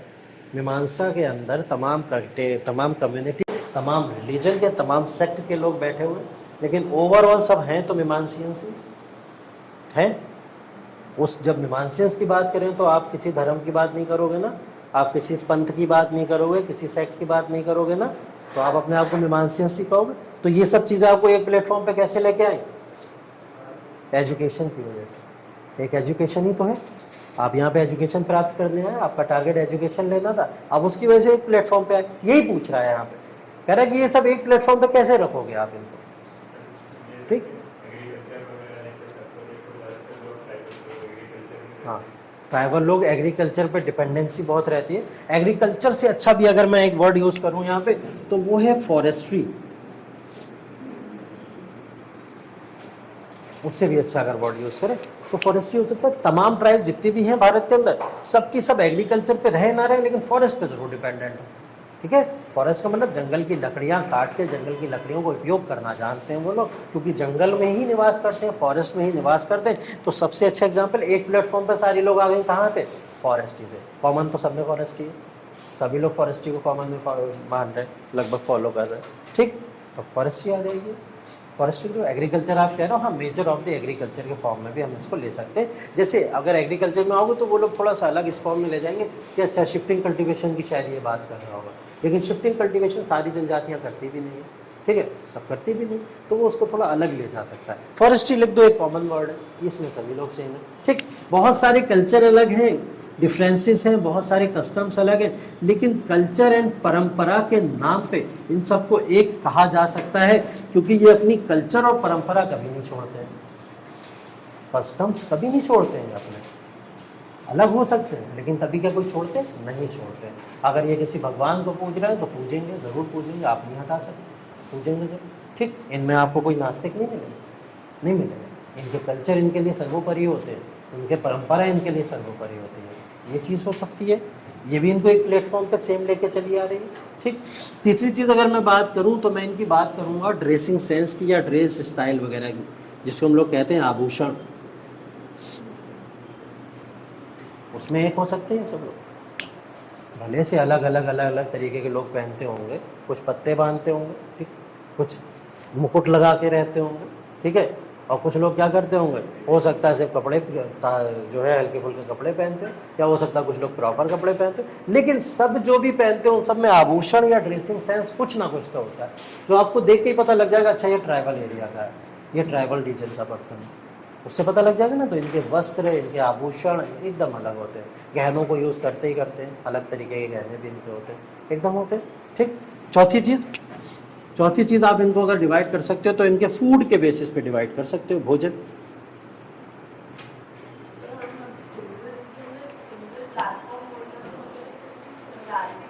हाँ, सारी ट्राइब्स के अंदर सिमिलरिटीज़ क्या है, सब लोग कॉमन काम क्या करते हैं, बस वही बता दें, ठीक है। फूड कॉमन कैसे नहीं है, फूड कॉमन कैसे नहीं है? अगर मैं फूड भोजन की बातें करूं तो भोजन का पार्ट तो इनकी एक दिनचर्या का पार्ट है, डेली का, इनको उठना है, खाना बनाना है, पीना खाना जो भी है, लेकिन उसमें एक कॉमन चीज़ क्या आ जाती है, क्योंकि ये जंगल में रहने वाले लोग हैं, जंगल में शिकार करके रहते हैं, तो शिकार करने की वजह से इनको क्या बोला जाता है, ये इनका फूडिंग सेंस भी लगभग सबका सेम है, ठीक। ज़्यादातर ट्राइब्स का आपको, ज़्यादातर क्या, मैं तो कहूँगा मैक्सिमम लगभग भारत के अंदर जितनी ट्राइब्स है वो डिपेंडेंट किसके ऊपर है, आज भी कहीं ना कहीं आखेट के ऊपर या हंटिंग के ऊपर डिपेंडेंट होते हैं। तो भोजन की दिनचर्या भी तो लगभग सेम ही है। ये हैं तमाम एग्जाम्पल जो आपको इस क्वेश्चन के अंदर लिखने थे, ठीक है। इतना सिंपल सा क्वेश्चन था, टफ था इसमें कुछ, बताओ। हाँ हाँ हाँ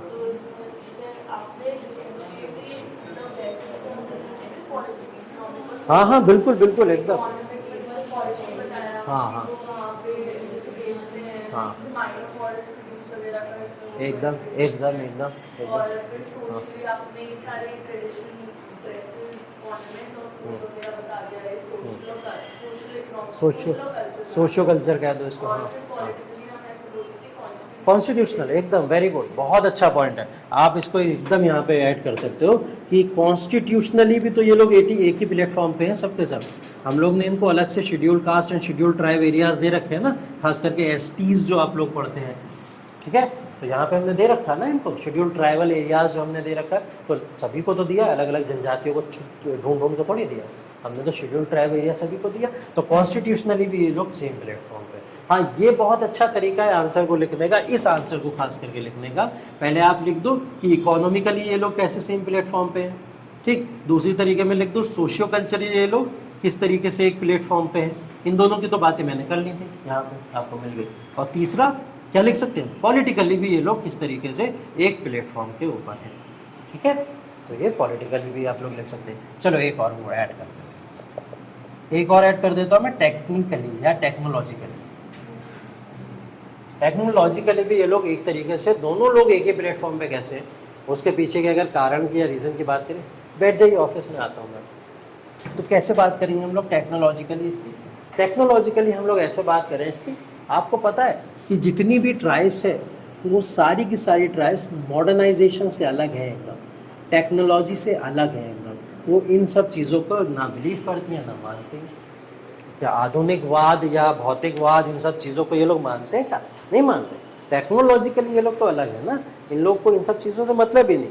क्या है, कोई ब्रह्मोस लेके चला है, हमको क्या करना, ठीक, हम क्या करेंगे ब्रह्मोस का, ठीक है। तो इनका तो ब्रह्मोस वही है, RRR वाला, कंधे पे लाठी रखो, कौन सी वो बड़ा वाली जो पेड़ था, ठीक है, उस पेड़ों को इधर उधर लकड़ियों को काट काट के पहुँचाओ। इनकी ब्रह्मोस तो वही वाली मिसाइल है, ठीक है। ये पेड़ों की जो बड़ी बड़ी लकड़ियाँ होती थी वही मिसाइल है। तो ये लोग भी आधुनिकवाद से या भौतिकवाद से अभी भी दूर हैं। तो आप टेक्नोलॉजिकली भी इनको अलग कर सकते हो।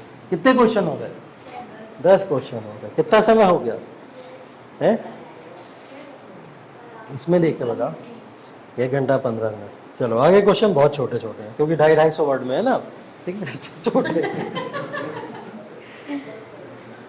ठीक, देखो 11वां क्वेश्चन बहुत इंटरेस्टिंग है, इसको कर लेते हैं, ठीक है।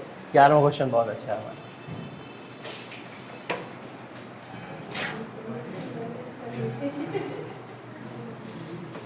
अरे कर लो जरा से तो क्वेश्चन है, क्या करना, एक बार में खत्म हो जाएगा। अच्छा है, 12 वाला ज़्यादा इंटरेस्टिंग है। ज़्यादा इंटरेस्टिंग है। अच्छा चलिए क्वेश्चन नंबर 11 GS 1 का मेंस का अगला क्वेश्चन है, और वो क्वेश्चन मेरा इस पूरे पेपर के अंदर फेवरेट क्वेश्चन है। ठीक, देखिए क्वेश्चन नंबर 11 आपसे बोल रहा है कि the political and administrative reorganization of states and territories has been a continuous ongoing process since the mid 19th century. Discuss with example. बोल रहा है राज्य एवं प्रदेशों का राजनीतिक और प्रशासनिक पुनर्गठन 19वीं शताब्दी के मध्य से निरंतर चल रही एक प्रक्रिया है। उदाहरण सहित विचार कीजिए। 19th सेंचुरी के मिड की बात करें तो 1850 है, 1850 है। 1850 के अंदर जब हम लोग इस क्वेश्चन के अंदर बात करें तो आप लोग को क्या ये नहीं पता, अभी मैं 1850 आपको पढ़ा के आया, तो भारतीय और राज्यों के पुनर्गठन कैसे हो रहे हैं, राज्यों को यूनाइट कैसे किया जा रहा है, उनका एकीकरण कैसे किया जा रहा है। 1850 के बाद कोई एग्जाम्पल दोगे? राज्यों का एकीकरण 1850 के बाद एक एग्जाम्पल दो। अभी तो पढ़ के आए हो नालायक को तुम लोग, इटली का यूनिफिकेशन नहीं पढ़ा तुम लोगों ने अभी? यहाँ पे कहीं भारत वर्ड लिखा है कि भारत के राज्यों का पुनर्गठन की बात करिए?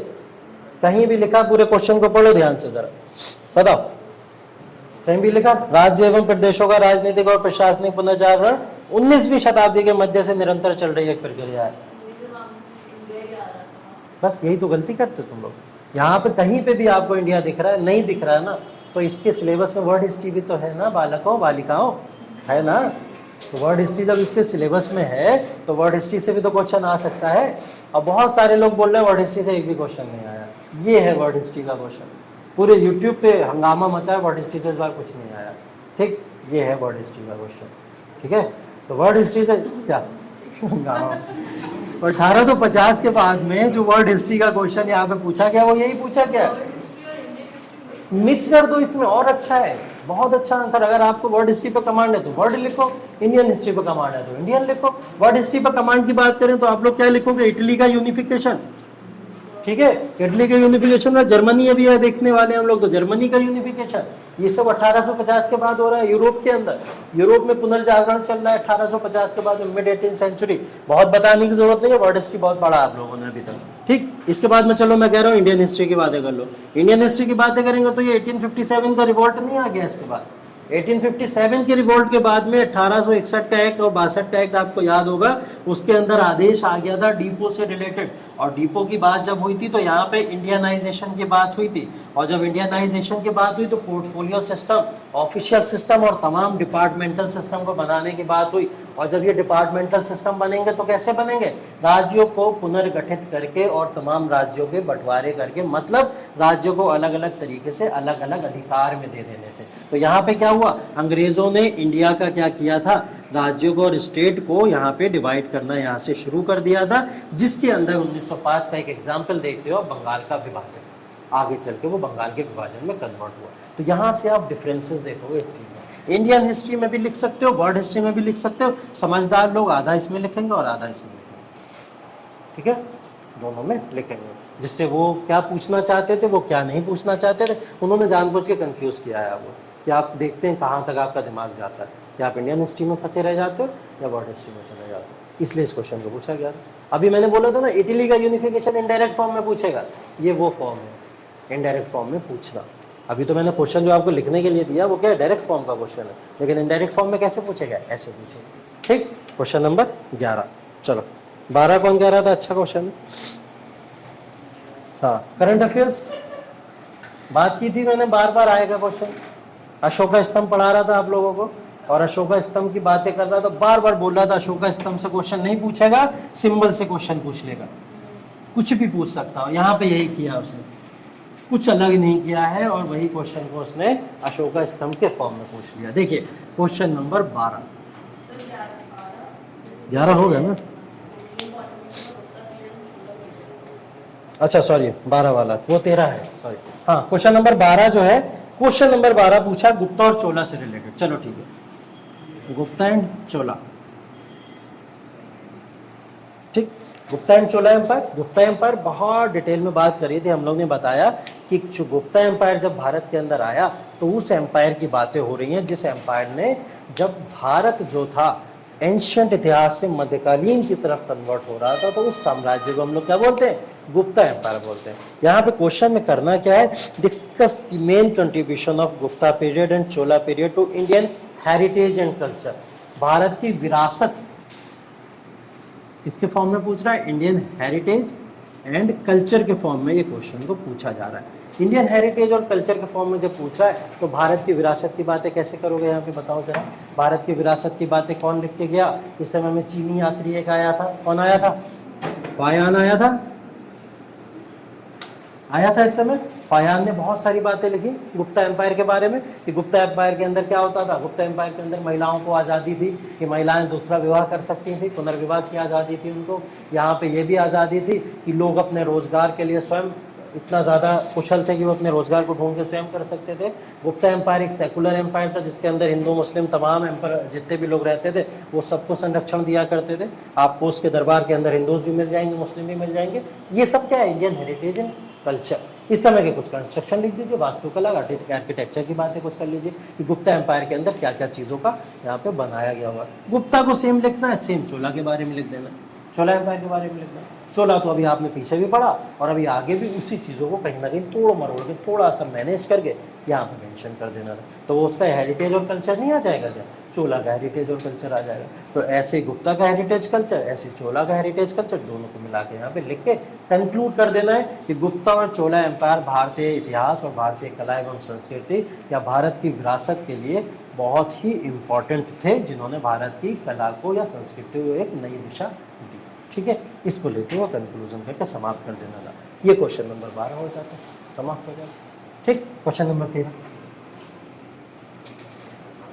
ठीक, क्वेश्चन नंबर 13। अरे आदत डाल लो, अभी तो बड़े छोटे छोटे क्लासेस है ये सब, ठीक है, आदत डाल लो, लंबे लंबे क्लासेस की आदत डाल। ठीक, हम जब दिल्ली में बैठ के क्लास लिया करते थे तो दिल्ली में बैठ कर 3-3 घंटे क्लास चलते थे, उठने भी नहीं देते थे पानी पीने के लिए, और पानी पीने के लिए उठ भी गए तो बाहर गेट पे खड़ा कर देते थे, डिस्टर्ब मत करो क्लास को, खड़े रहो। ऐसा भी करते थे कभी कभी, ये भी चीज़ होती है। तो हमको पता था, हम 3 घंटे पहले तैयार होकर आते थे। यहाँ 3 घंटे नहीं लगेंगे आपको, उसकी टेंशन ना लो। 13वां क्वेश्चन देखिए, discuss the significance of the lion and bull. बहुत इंपॉर्टेंट क्वेश्चन था, इस बार पूछा जाना कहीं ना कहीं आपसे एक्सपेक्टेड था। अशोका एम्पायर के बारे में नहीं पूछेगा तो इस फॉर्म में पूछेगा, ठीक है।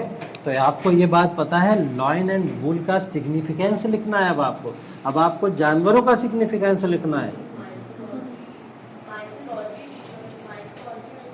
हाँ आगे बढ़ो, discuss the significance of the lion and bull figures in Indian mythology, art and architecture. ठीक, अब इन लॉयन एंड बुल का, इसका मतलब ये नहीं है शेर बहुत तेज दहाड़ता है तो उसकी सिग्निफिकेंस दहाड़ना लिख के चले आओ, ये सिग्निफिकेंस नहीं है, उसका इंपॉर्टेंस भी नहीं है, ठीक है। ये थोड़ी लिखना है इसके अंदर, सामने उन्होंने आगे लगा दिया, उनको पता है ना यूपीएससी वाले ये, तो इनसे कुछ भी लिख देंगे। उन्होंने बोला कि इंडियन माइथोलॉजी के हिसाब से लिखिए,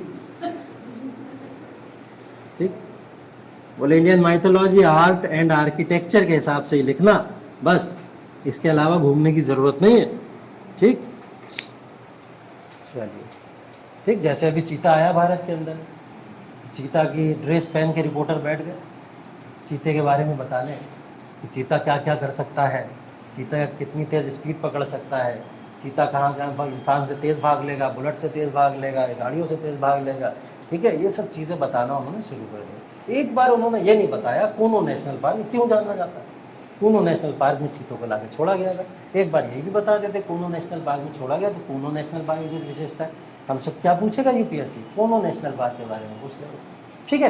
तो इसलिए न्यूज़ मीडिया इन सब चीज़ों से दूर रहना चाहिए और अच्छी चीज़ों को देखना चाहिए। लायन एंड बुल का significance Indian mythology, art and architecture में बात करें तो आप लोग कहाँ चले जाएंगे? आर्ट एंड आर्किटेक्चर में तो अगर चले जाएं तो हम लोग थोड़ा सीधा का सीधा अशोका की तरफ चले जाते हैं। अशोका स्तंभ की बातें कर लेते हैं। अशोका स्तंभ के अंदर हमने देखा लायन एंड बुल दोनों मिलेंगे हमको। क्यों मिलेंगे? क्योंकि यहाँ पे अशोका स्तंभ के अंदर हमने क्या लिया था? अशोका एम्बेलम लिया है ना हमने। कहाँ से लिया है? यहीं से तो लिया है। तो अशोका एम्बेलम के अंदर शेर बने हैं चारों तरफ। नीचे जो एनिमल्स बने उसमें वन ऑफ द एनिमल्स कौन सा है? बुल है। तो इस बात से क्या सिग्निफिकेंस आर्ट एंड आर्किटेक्चर में मिला कि अशोका स्तंभ के अंदर लायन एंड बुल को मेंशन किया गया है। एक सिग्निफिकेंस लिख दिया, इंपॉर्टेंस लिख दिया यहाँ पे। क्या यहीं पे खत्म हो गई? नहीं, आगे जाएंगे। आगे कहाँ पे जाएंगे? आगे हम जाएंगे बुद्धिज्म के ऊपर। यह है इंडियन माइथोलॉजी, बुद्धिज्म। ठीक, बुद्धिज्म के अंदर अशोका ने क्या करा था? बुद्धिज्म से तो अडॉप्ट किया है इसको। कहाँ से अडॉप्ट किया? बुद्धिज्म से तो अडॉप्ट किया। कहाँ से लाए अशोका एम्बेलम को? बुद्धिज्म से तो लाए हैं।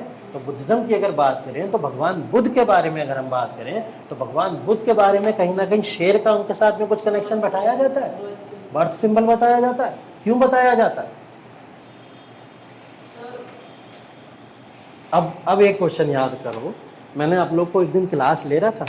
क्लास लेते समय अशोका एम्बेलम पढ़ाया था मैंने। अशोका एम्बेलम में मैंने लिखा था कि एनिमल्स हैं कुछ, एक है लॉयन, एक है बुल, एक है एलिफेंट। इनके बारे में लिख के लाना अच्छा कि इसके बारे में क्यों क्यों इम्पोर्टेंट है, क्यों हमने अशोका को क्यों लिया, अशोका एम्बेलम में हमने लॉयन ही क्यों लिया। ये मैंने क्वेश्चन दिया था आप लोग को अलग से और आप सब ने लिखा होगा, इसको बहुत अच्छे से याद होगा। यही पूछा है इसमें, एग्जैक्टली यही पूछ लिया गया, वही पूछ लिया गया कि बुद्धिज्म के अंदर लॉयन की जो इतनी मान्यता है वो मान्यता क्यों है, लॉयन यही क्यों गया अशोका एम्बेलम के अंदर, उसी को तो यहाँ मेंशन करना है। शेर, बुल इसका सिंबल है, पावर, पावर का सिंबल है, पावर का सिंबल है, काय का सिंबल है, पावर का सिंबल है। शेर पेशेंस का सिंबल है, सब्र का सिंबल है शेर। ठीक है, कभी भी शिकार अटैक एकदम नहीं कर देता है, देखना कभी बैठ के उसको डिस्कवरी। ठीक है, डिस्कवरी में शांत बैठा रहेगा, देखेगा, सब्र करेगा, जब लगेगा अटैक करना तब अटैक करता है। इसका है, ये आपको क्या करता है, पेशेंस देता है, ये आपको पावर देता है, इसलिए इस सिंबल को लाके कहाँ कर दिया गया, इसके अंदर लाया गया। बुद्धिज्म, जैनिज्म की बातें कर ली। जैनिज्म के अंदर आपको ये मिलेगा, किधर गया बुल, कहाँ मिलेगा बुल, बुल कहाँ मिलेगा। जैनिज्म के अंदर 24 तीर्थंकार आए, बताया था मैंने आपको। 24 तीर्थंकार में से पहले तीर्थंकार कौन थे, ऋषभ देव। ऋषभ देव का सिंबल कौन सा है, बुल। ठीक है, कहाँ से आया है, Indian mythology, Indian mythology. Bull को किस लिए जाना जाता है, प्रोटेक्टर, प्रोटेक्टर है बुल। क्या करता है, आपको प्रोटेक्ट करता है, प्रोटेक्ट करने के लिए जाना जाता है इसको। इसका सिग्निफिकेंस प्रोटेक्ट करने के फॉर्म में, इसलिए इसको यहाँ पे यूज किया गया। उन्होंने इसको यहाँ पे यूज भी किया था प्रोटेक्टर या सेक्रीफाइस के लिए, आप इसको जानते हैं। तो ये प्रोटेक्टर भी है और क्या है, सेक्रीफाइस के लिए भी जाना जाता है। क्लियर है, हो गया। बस बुद्धिज्म में हो गया, जैनिज्म में हो गया, हिंदू आइडियोलॉजी के अंदर भी इसको यूज किया जाता है। कहाँ पे, हिंदू आइडियोलॉजी में। हिंदू आइडियोलॉजी में बताओ कैसे यूज किया जाता है इसको, हिंदू आइडियोलॉजी में इसको कहाँ यूज किया जाता है। भगवान शिव, वृषभ सिंबल है, राशियों में यूज किया जाता है। जब राशियां आप देखते हो ना, जो राशियां डेली आती हैं, उन राशियों के अंदर भी वृषभ एक राशि है। यहाँ क्यों यूज किया गया, बुल है वो, बुल के लिए हिंदू माइथोलॉजी में भगवान शिव का सिंबल बनाया गया है इसको, बुल के फॉर्म में। उसके बाद में क्या बताया गया, वैष्णविज्म और शैविज्म को जब डिवाइड किया गया तो शैविज्म वालों ने वृषभ को अपना सिंबल बना लिया था, बुल को अपना सिंबल के फॉर्म में माना, इसलिए उनको शैविज्म बोला गया। शैविज्म, शिव के मानने वाले वृषभ सिंबल के साथ में। तो आपको भगवान शिव बहुत जगह दिखेंगे वृषभ के साथ में, कहीं पे भी अगर आप उनकी पेंटिंग या कुछ देखोगे बहुत जगह दिखेंगे। क्यों, हिंदू माइथोलॉजी में भी इसको माना जा रहा है। यही तो लिखना था इसमें। कौन सा क्वेश्चन था ये, 13 था ना, क्वेश्चन नंबर 13। ये तो 12 था, ये 13, क्वेश्चन नंबर 13। ठीक है, पार्श्वनाथ, हाँ पार्श्वनाथ कौन, पार्श्वनाथ तो जैनिज्म के वो थे, 23वें तीर्थंकार थे। ठीक है, हाँ इंडस वैली के अंदर चले जाइए आप, इंडस वैली में भी ये सिंबल आपको देखने को मिलेगा, वहाँ पे भी ये सब चीज़ें मिलेंगी। बहुत चीज़ें लिख सकते हो इस आंसर के अंदर। ये तो मैंने केवल आपको एक सिर्फ उसी का एग्जाम्पल सिंपल सा दे दिया, जो सब चीज़ें आपने बार बार पढ़ी हैं, बार बार पढ़ी हैं, वो सब चीज़ें आप यहाँ पे देख सकते हो।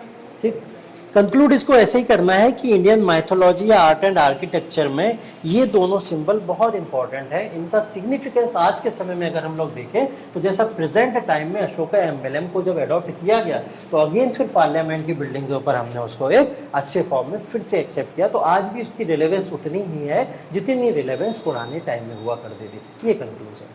ठीक, अच्छा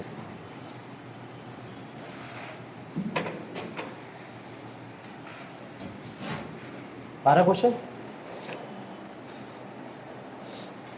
13 क्वेश्चन होगा टोटल ना। क्वेश्चन नंबर 14,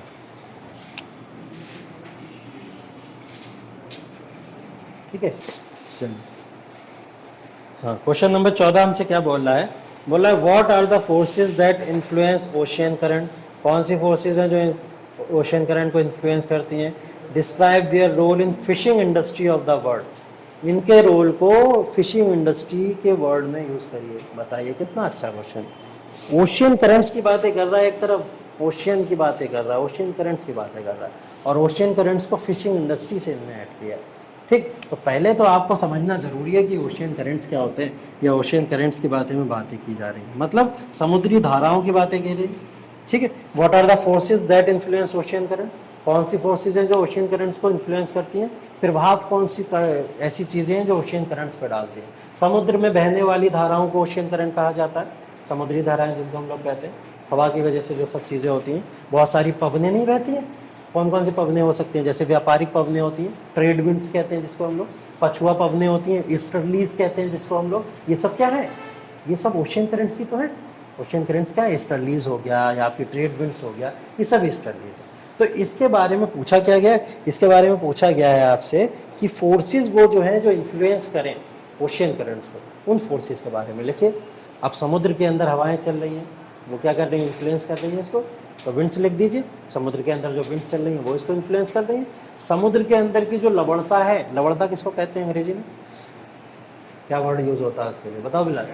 है सैलिनिटी। सैलिनिटी, सैलाइन नेचर जो होता है समुद्र का, ओशन का, जो लवणता या सैलिनिटी है वो भी जिम्मेदार है, एक कारक है इसका। ठीक है, जो इसके अंदर ओशियन करंट्स बहती हैं उसके लिए कारक आपको ये भी मिल जाएगा। ठीक है, तो ये व्यापारिक पवनें बह रही हैं, हवाएं चल रही हैं, लवणता देखने को मिल रही है, ये तमाम चीज़ें क्या हैं? ये इसके ऊपर पड़ने वाले प्रभाव हैं। जैसे आप लोग देखते हैं ग्रेविटेशनल फोर्सेस, क्या होता है? गुरुत्वाकर्षण बल लगता है ना समुद्री फोर्सेस के ऊपर। जब हम लोग देखते हैं हवाएं बह रही हैं तो गुरुत्वाकर्षण बल भी लग रहा है उसके ऊपर। ये सब फोर्सेस आप पढ़ोगे आगे चलिए, ट्रेड विंड्स वगैरह जब देखोगे। टेम्परेचर क्या होता है कि जब समुद्र से हवाएं ज़मीन की तरफ चलती हैं तो टेम्परेचर अलग, ज़मीन से जब किधर चलती हैं वापस समुद्र की तरफ चलती हैं तो टेम्परेचर अलग। आप लोग ने ये देखा, ये पोलर रीजन वाली कॉन्सेप्ट आप लोग ने सबने देखा होगा। यहाँ से यहाँ जा रही है हवा, विंड जा रही है, टेम्परेचर अलग, यहाँ से यहाँ आ रही है वापस, टेम्परेचर अलग। तो ये जो है आपकी विंड्स जब पोलर रीजन की तरफ जाती हैं इक्वेटोरियल रीजन से, तो इनका इम्पैक्ट भी तो ओशियन करंट्स के ऊपर पड़ता है ना। इन सब चीज़ों को आपको मेन बॉडी के अंदर लिख देना था, इंट्रोडक्शन करके लिखा देना था। आगे क्वेश्चन पूछ क्या रहा है? फिशरी वाला, फिशिंग से कनेक्ट कर रहा है ना, कि फिशिंग इंडस्ट्री के ऊपर इसका कैसे इम्पैक्ट पड़ता है। अच्छा, एक कॉन्सेप्ट याद रखिएगा, यहाँ पे जब फिशिंग की बात आई है तो हमेशा याद रखिएगा ऐसा एरिया जहाँ पे hot stream and cold stream ये दोनों आपस में जहाँ मिलती हैं वो सबसे अच्छा फिशिंग एरिया होता है। जहाँ पे हॉट विंड्स या फिर हॉट स्ट्रीम या कोल्ड स्ट्रीम मिलेंगे वो एरिया सबसे अच्छा आपके लिए एरिया होता है। जैसे एक एग्जांपल जहाँ पे हॉट स्ट्रीम या कोल्ड स्ट्रीम मिलती है, एटलांटिक ओशन। एटलांटिक ओशन देखे आप लोग, एटलांटिक ओशन में ये गर्म पवनें या जो भी हैं गर्म स्ट्रीम और कोल्ड स्ट्रीम आगे मिलती है। तो बोला जाता है पूरे विश्व में सबसे अच्छा जो फिशिंग इंडस्ट्री है वहाँ पे वो एटलांटिक ओशन या यूरोप के रीजन के अंदर माना जाता है। ठीक है, इसी चीज़ को यहाँ पे लिखना था। थोड़ा बहुत पैसिफिक ओशन का भी लिख देते, क्योंकि पैसिफिक ओशन के अंदर हम लोग देखते हैं जैसे क्रोशिया की जलधारा कहाँ बहती है? पैसिफिक ओशन के अंदर बहती है। तो क्रोशिया की जलधारा बहती है, वहाँ पे समुद्र की इंडस्ट्री बहुत अच्छी है। क्यों हो रही है ये? ओशियन करंट्स की वजह से तो हो रही है। ये हॉट स्ट्रीम कोल्ड स्ट्रीम सब क्या है? Ocean current. इसी की वजह से तो फिशिंग इंडस्ट्री बढ़ रही है। तो हम लोग क्या इसको कनेक्ट नहीं कर पाते? डायरेक्ट कनेक्ट कर दिया हमने यहाँ पे लाकर, बस सोचने की देरी थी, हम इसको डायरेक्ट कनेक्ट कर देंगे। ठीक है, कितने क्वेश्चन हो गए? 14, 15 क्वेश्चन देख। रबड़ की प्राप्ति, अरे वाह क्या क्वेश्चन है। Describing the distribution of rubber producing countries, indicate the major environmental issues faced by them. ठीक है, रबड़ उत्पादक देशों के वितरण का वर्णन करते हुए उनके द्वारा सामना किए जाने वाले प्रमुख पर्यावरणीय मुद्दों को इंगित कीजिए। रबड़, आपको पता है रबड़ एक ऐसी चीज है जो रबड़ पर्यावरण को नुकसान पहुंचा सकती है अगर उसको मैन मेड बनाया जाए। पता है ना सबको, आप किसी भी चीज को अगर बनाओगे, चारकोल को जलाओ बैठ के, धुआं उत्पन्न होगा, धुआं उत्पन्न होकर एनवायरनमेंट डिस्ट्रॉय होगा क्या, नहीं होगा।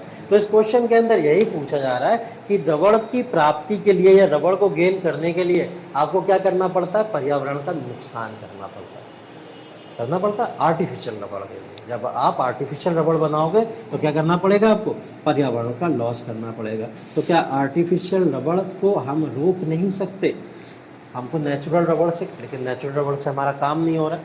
तो इन्होंने क्या कहा, चलिए इम्पैक्ट ही बता दीजिए कि आर्टिफिशियल रबड़ अगर आप लोग बनाएंगे तो क्या क्या चीज़ें हो सकती हैं। पहली चीज़ तो एनवायरमेंट लॉस होगा कि नहीं होगा, होना चाहिए कि नहीं होना चाहिए, होगा। ठीक, पर्यावरण का नुकसान होगा, पर्यावरण के नुकसान के साथ साथ में आपको पता है जल प्रदूषित हो जाएगा। हम लोग वाटर की भी बात करें, पॉल्यूटेड वाटर, क्योंकि इनका जो होता है वेपोराइजेशन के थ्रू ही रबड़ बनती है। जब हम लोग देखते हैं तो वेपोराइजेशन में वाटर का यूज़ आता है, वाटर जब यूज़ होगा तो वाटर भी पॉल्यूटेड हो जाएगा। तो वाटर का पोल्यूशन भी हम देखेंगे, ओवरऑल पोल्यूशन भी इससे होगा। धुआं जैसी चीज़ें मैंने बताई, इंडस्ट्री लगेंगी आर्टिफिशियल रबड़ के लिए, तो उनसे क्या होगा, धुआं उत्पन्न होगा, ये सब चीज़ें होंगी। इससे क्या होगा, ये सब डेंजर या नुकसान पहुँचा सकती हैं किसको, पर्यावरण को। 15वें क्वेश्चन में बस यही लिखना था, निगेटिव इम्पैक्ट क्या है आर्टिफिशियल रबड़। ठीक है, चलो जल्दी से चलते हैं 16वें क्वेश्चन के ऊपर।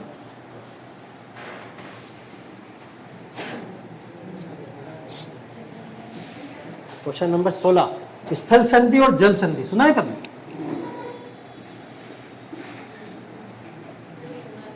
क्वेश्चन नंबर 16 बोल रहा है, mention the significance of straits and isthmus in international trade. Straits होता है, इस्टुमस होता है। ठीक है, तो स्ट्रेट्स जल संधि और हम लोग स्थल संधियों को ये बोला करते हैं। तो यहाँ पे क्वेश्चन सीधा दिया हुआ है आपका स्ट्रेट से रिलेटेड एंड आपका दिया हुआ है इस्टमस से रिलेटेड।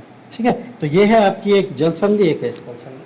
तो जल संधि स्थल संधियों की बात करें, ठीक, तो जल संधि अगर स्थल संधियों की बात करें, पूरे विश्व के अंदर मात्र 2 स्थल संधियां हैं आपकी।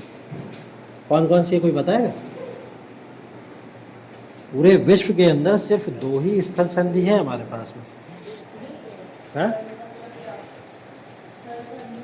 इस्टमस बोलते हैं, हाँ, इस्टमस ऑफ पनामा और सुएज। इस्टमस ऑफ पनामा और सुएज, ये 2 ही स्थल संधियां हैं हमारे पास में।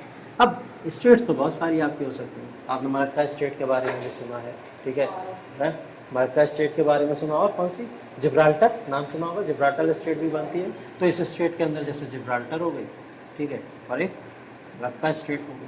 तो ये स्टेट्स हो गई हमारी, जल संधियाँ हो गई हमारी, ये इस्टुमस हो गया इसमें। ठीक है, ये आपको पता होना चाहिए, ये बेसिक क्वेश्चन है। ठीक है, ये चीज़ आपको पता होनी चाहिए। अब क्वेश्चन आपसे पूछा गया इसके अंदर है, अंतर्राष्ट्रीय व्यापार में इनका क्या महत्व है।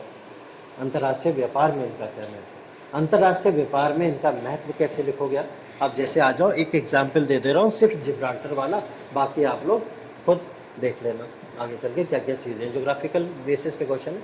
जैसे हम लोग जिब्राल्टर संधि की बातें करें तो आपको पता है जिब्राल्टर संधि मेडिटेरियन सी, देख रहे हो आप लोग मैप के अंदर, यूरोप का जो पोर्शन है मेडिटेरियन सी वाला, उस मेडिटेरियन सी से जब अटलांटिक ओशन को जोड़ा जाता है तो उसी जोड़ने की संधि को क्या बोलते हैं, जिब्राल्टर संधि बोलते हैं। कौन कौन सी मिलती है यहाँ पे, मेडिटेरियन सी और साथ में अटलांटिक ओशन। देखना जाके मैप के अंदर आपको दिखेगा आसानी। तो इन दोनों को जोड़ दो जरा, यहाँ पे क्या मिलता है, जिब्राल्टर। अब क्या इंटरनेशनल ट्रेड या व्यापार के अंदर, इंटरनेशनल व्यापार के अंदर इन सब चीज़ों को बढ़ावा नहीं दिया जा रहा है। इंटरनेशनल व्यापार इसके थ्रू नहीं बढ़ेगा, बढ़ेगा ना इंटरनेशनल व्यापार या अंतर्राष्ट्रीय व्यापार, इनकी वजह से बढ़ेगा। जिब्राल्टर स्ट्रेट पे आके ही तो बहुत सारी कंट्रीज बैठेंगे, यूरोप और अमेरिका का व्यापार करेंगे, इसी के थ्रू तो करेंगे। तो अंतर्राष्ट्रीय संबंधों में इन स्टेट्स का क्या महत्व है, उस महत्व को यहाँ पे लिखते हैं। ठीक, अगला क्वेश्चन देखो कौन सा है, क्वेश्चन नंबर 17, ट्रोपोस्फीयर। बहुत सिंपल क्वेश्चन, बहुत सिंपल क्वेश्चन, इतना बेसिक क्वेश्चन है। एनवायरनमेंट आप लोग इतना पढ़ते हुए आए हो और उस एनवायरनमेंट के अंदर आपने बार बार लिख पढ़ा होगा। ठीक, सिर्फ पूछा है कि troposphere is very significant atmosphere layer that determines weather process weather process के बारे में लिखा है, कैसे कैसे वेदर प्रोसेस को यहाँ पे डिटरमाइन करती है। अब आपको पता होना चाहिए ट्रोपोस्फियर कहाँ पे है, कहाँ पे ट्रोपोस्फियर, यहाँ से लगभग 18 किलोमीटर की दूरी से माना जाता है, लगभग यहाँ से बोला जाता है कि अर्थ की स्पेस से कितनी दूरी है, 18 वही 17-18 किलोमीटर के आसपास औसतन दूरी मानी जाती है। ये वो एरिया है जहाँ पे आपके बादल भी बनते हैं, यहाँ पे आपके वेपर भी आपको देखने को मिलेगा, ठीक है। ओस भी कहाँ बन रही है, यहीं पे बन रही है, ओस भी देखने को आपको यहीं पे मिलेगी, ठीक है। ये तमाम चीजें क्या वेदर के लिए इंपॉर्टेंट नहीं है? बादल क्या आपके मौसम के लिए जिम्मेदार नहीं है? मौसम कैसा, बरसात आएगी, गर्मी आएगी, जाड़ा आएगा, किसकी वजह से आता है? मानसून की वजह से, इसकी वजह से तो आता है। तो इसके लिए बादल, बहुत सारे बादल के तरीके, वेपर बन रहा है, वेपर की वजह से तो क्या हो रहा है, बादल बन रहा है, तो वेपर उसके लिए जिम्मेदार है। तो मौसमी घटनाओं के लिए पूरी तरीके से जिम्मेदार कौन है? यही तो है भाई साहब हमारे, कौन? ट्रोपोस्फीयर। तो ट्रोपोस्फीयर मौसमी घटनाओं के लिए जिम्मेदार है। इन घटनाओं का वर्णन आपको यहाँ करना था। वर्षा गिर रही है, ओला गिर रहा है, बरसात हो रही है, किसी भी तरीके की, सब किसकी वजह से हो रही है? इस ट्रोपोस्फीयर के अंदर जो एटमॉस्फेरिक कंडीशन है, उन एटमॉस्फेरिक कंडीशन की वजह से हो रही है। ठीक, सबको इस तरीके से डिस्क्राइब करके लिख देते। कितने हो गए? 17। 18वां क्वेश्चन बहुत सिंपल है, आप लोग लिख सकते हो इसको आराम से, देख लीजिए क्या है क्वेश्चन। ठीक, बहुत सारे लोग कंफ्यूज रहते हैं कि सेक्ट ही कास्ट है, कास्ट ही वर्णा है, वर्णा ही, यही सब एक ही चीज़ है, ठीक है। बोलते हैं ना, कॉन्स्टिट्यूशन में अलग अलग शब्दों का यूज कर दिया गया, ठीक है। यहाँ पे बोला गया है भारतीय समाज में जाति, क्षेत्र तथा धर्म के समानांतर पंथ की विशेषता की विवेचना कीजिए। इसने बोला कास्ट है, एक रिलीजन है हमारा, और एक क्या है, रीजन है हमारा। अब उस कास्ट, रिलीजन, रीजन के अलावा यहाँ पे सेक्ट की बातों का वर्णन कीजिए। सेक्ट क्या होता है? पंथ को बोलते हैं सेक्ट। चलो सिर्फ मीनिंग बता दे रहा हूँ, आप आगे फिर इसको खुद सॉल्व कर लोगे। पहला मीनिंग, अगर मैं हिंदू फिलॉसफी के अकॉर्डिंग बातें करूं तो हिंदू फिलॉसफी के अंदर 2 सेक्ट हुए, एक को बोला गया वैष्णिज्म, एक को बोला गया शैविज्म, ठीक। हिंदू के अलावा दूसरा मैं अगर आ जाऊं मुस्लिम कम्युनिटी पे, मुस्लिम के अंदर एक को बोला गया शिया और एक को बोला गया सुन्नी, ठीक। इसके अलावा मैं तीसरे पार्ट पे आ जाऊं अगर बुद्धिज्म, बुद्धिज्म के अंदर बताओ ये पहले कौन से हो जाएंगे, हीनयान, और दूसरे कौन से हो जाएंगे, महायान हो जाएंगे। चौथा जैनिज्म पे आ जाओ, कौन से हो जाएंगे जी, श्वेतांबर और दिगंबर। हो गया सर्टिफाइड। ये है पंथ, इनको बोलते हैं सेक्ट। इसमें कोई कास्ट नहीं है, इसमें कोई धर्म नहीं है, लेकिन इसमें पंथ है। पंथ के आधार पे भी बंटवारा है। क्वेश्चन क्या पूछा गया है? बोला गया है कि analyse the silence of sect in Indian society, ठीक है। अब भारतीय समाज में पंथ की विशेषता की भी वर्णन कीजिए। विशेषता कैसे लिखेंगे आप इसकी? विशेषता ऐसे लिखेंगे कि हम लोग हिंदू धर्म के अंदर वैष्णिज्म भी देखते हैं, शैविज्म भी देखते हैं, उसके बाद भी हम लोग यूनाइट फॉर्म में रह रहे हैं। कंपोजिट कल्चर, अलग अलग पंथ होने के बाद भी एक कंपोजिट कल्चर। मुस्लिम्स के अंदर हम शिया भी देखते हैं, सुन्नी भी देखते हैं, उसके बाद भी हम एक ही कम्युनिटी के अंदर, कंपोजिट कल्चर। अगेन फिर उसी की बातें हो रही हैं। फिर यहाँ पे हीनयान महायान देखने के बाद भी हैं तो हम बुद्धिज्म, और बुद्धिज्म को फॉलो करते हैं, कंपोजिट कल्चर। अगेन फिर उसकी बात हो रही। जैनिज्म में भी श्वेतांबर दिगंबर को ऐसे ही एक्सप्लेन कर सकते हैं, ठीक। क्वेश्चन नंबर 17 के बाद में आ जाइए, 18 के बाद में आ जाइए, क्वेश्चन नंबर 19, ठीक। क्वेश्चन नंबर 19,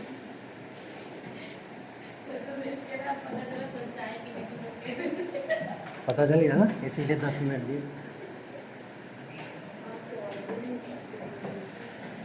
ठीक है, क्वेश्चन नंबर 19 जो बात कर रहा है वो कह रहा है are tolerance, assimilation and pluralism the key elements in making of an Indian form of secularism. बहुत प्यारा क्वेश्चन है इंडियन सोसाइटी का। जब आप पढ़ेंगे सेकुलरिज्म के बारे में तो सेकुलरिज्म के अंदर आपको पता लगे, बोले कि सेकुलरिज्म जो है इन तमाम चीजों से क्या मिलके बना हुआ है। इसके अंदर 3 वर्ड दे दिए गए।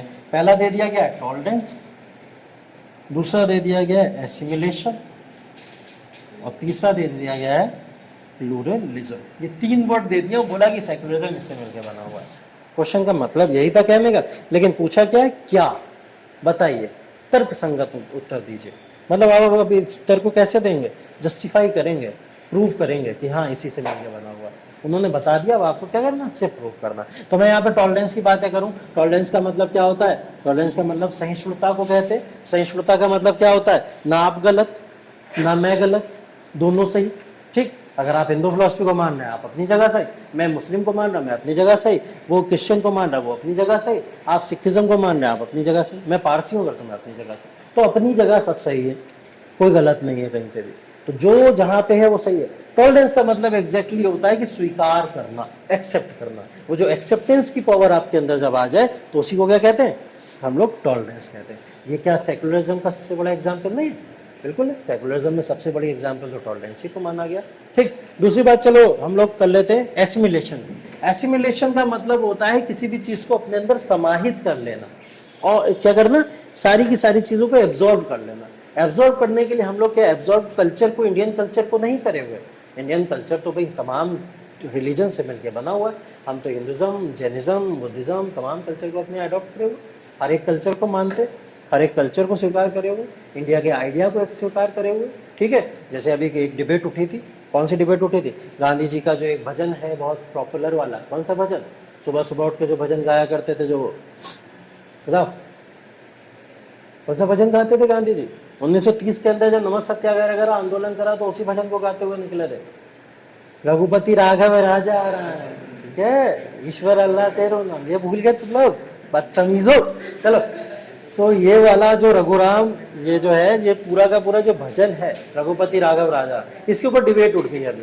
किसी ने बोल दिया, महबूबा मुफ्ती बहुत पॉपुलर है कश्मीर के अंदर, आपने नाम सुना होगा, बेवकूफ़ औरत। ठीक है, तो उन्होंने इस बात को बोल दिया कि गांधी जो है, अगर गांधी का भजन हमारे यहाँ स्कूलों में पढ़ाया जा रहा है तो ये क्या कर रहा है, ये सेकुलरिज्म नहीं है, ये क्या कर रहा है, एक पंथ को बढ़ावा देने की बातें हो रही हैं। तो उनसे पूछा गया, अरे बेवकूफ़, ये तो बताओ कि इसके अंदर ईश्वर, अल्लाह, हर चीज़ की बातें हो रही है, तमाम चीज़ों को स्वीकार किया जा रहा है, यही तो एसिमिलेशन है, यही तो सेकुलरिज्म है। यहाँ तो सेकुलरिज्म को और प्रमोट किया जा रहा है। अगर कश्मीर में तब नहीं पढ़ा जाता था, अब पढ़ा जा रहा, और अच्छी बात है। जो गांधी के आइडिया को मानेगा वो पढ़ेगा सब। तो ये हम लोग एसिमिलेट तो किए हुए, स्वीकार किए हुए, हाँ सब ठीक है। ठीक है, तो ये एसिमिलेशन है। प्लूरलिज्म क्या है, प्लूरलिज्म का एग्जाम्पल आप लोग देख लो, तो बीजेपी भी है, कांग्रेस भी है, मतलब थी, पता नहीं है नहीं, ठीक एसपी है, बीएसपी है, या बहुत सारी ममता बनर्जी की भी पार्टी वार्टी जो आप लोग देखते रहते हैं, साउथ में भी बहुत सारी पार्टियां, ठीक है, तृणमूल कांग्रेस जिसको हम लोग बोलते हैं, टीएमसी, ठीक, ऐसी बहुत सारी पार्टी है। हम लोग सारी पार्टी को स्वीकार करे हुए भारत के अंदर। प्लूरलिज्म के कॉन्सेप्ट को क्या कहते हैं, यही कहते हैं, जो आपका एक तरीके से हिंदी में क्या बोलते हैं इसको, बहुलता। बहुलता का मतलब यही होता है कि बीजेपी की अगर अच्छा करेगी इसे जिता देंगे, कांग्रेस अच्छा करेगी उसे जिता देंगे, दोनों अच्छा नहीं करेंगे दोनों मिला के जिता देंगे।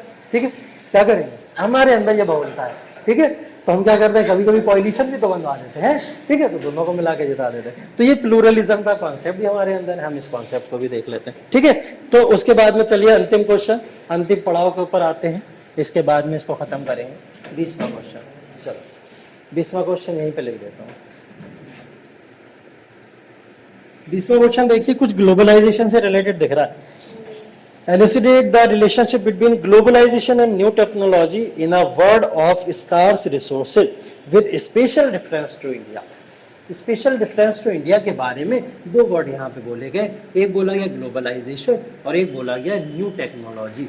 ठीक है, तो बोला गया अपर्याप्त संसाधनों की दुनिया में, अपर्याप्त संसाधन मतलब हमारे पास में जो रिसोर्सेज हैं वो रिसोर्सेज लिमिटेड है बहुत हमारे पास।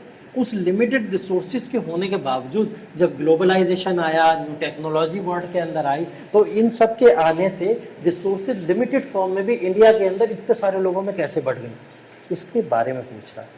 क्वेश्चन आया समझ? पूरी दुनिया के अंदर लिमिटेड रिसोर्सेज है, जितने लोग हैं क्या उतने लोग उतनी रिसोर्सेज को यूज कर पा रहे हैं?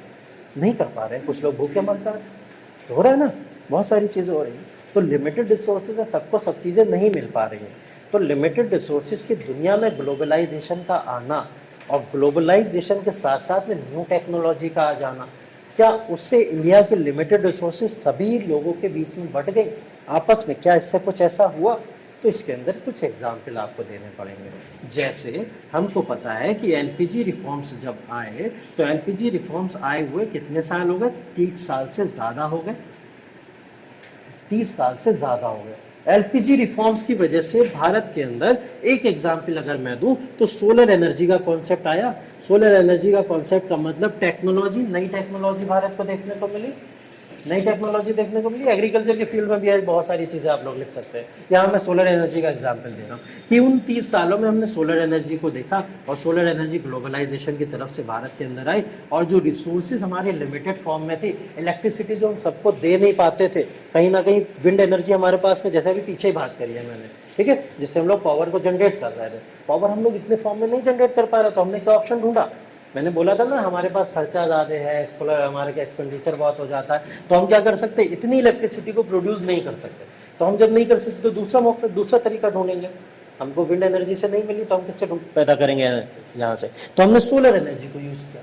अब हम सोलर एनर्जी से इलेक्ट्रिसिटी यूज़ कर रहे हैं हर जगह पे, तो ये नई टेक्नोलॉजी से आया। अब इसमें लिमिटेड रिसोर्सेज के फॉर्म में भी हमने क्या करा, सोलर एनर्जी के थ्रू तमाम लोगों तक एनर्जी को फैला दिया। अब गाँवों के अंदर एक एक छप्पर के ऊपर जाके देख लोगे तो सोलर एनर्जी के पैनल लगे हुए होते हैं, सोलर पैनल जिनको हम लोग कहते हैं, लगे हुए होते, तो वहाँ तक इलेक्ट्रिसिटी शायद पहुँच भी ना पाती और वो इलेक्ट्रिसिटी यहाँ पे पहुँच गई।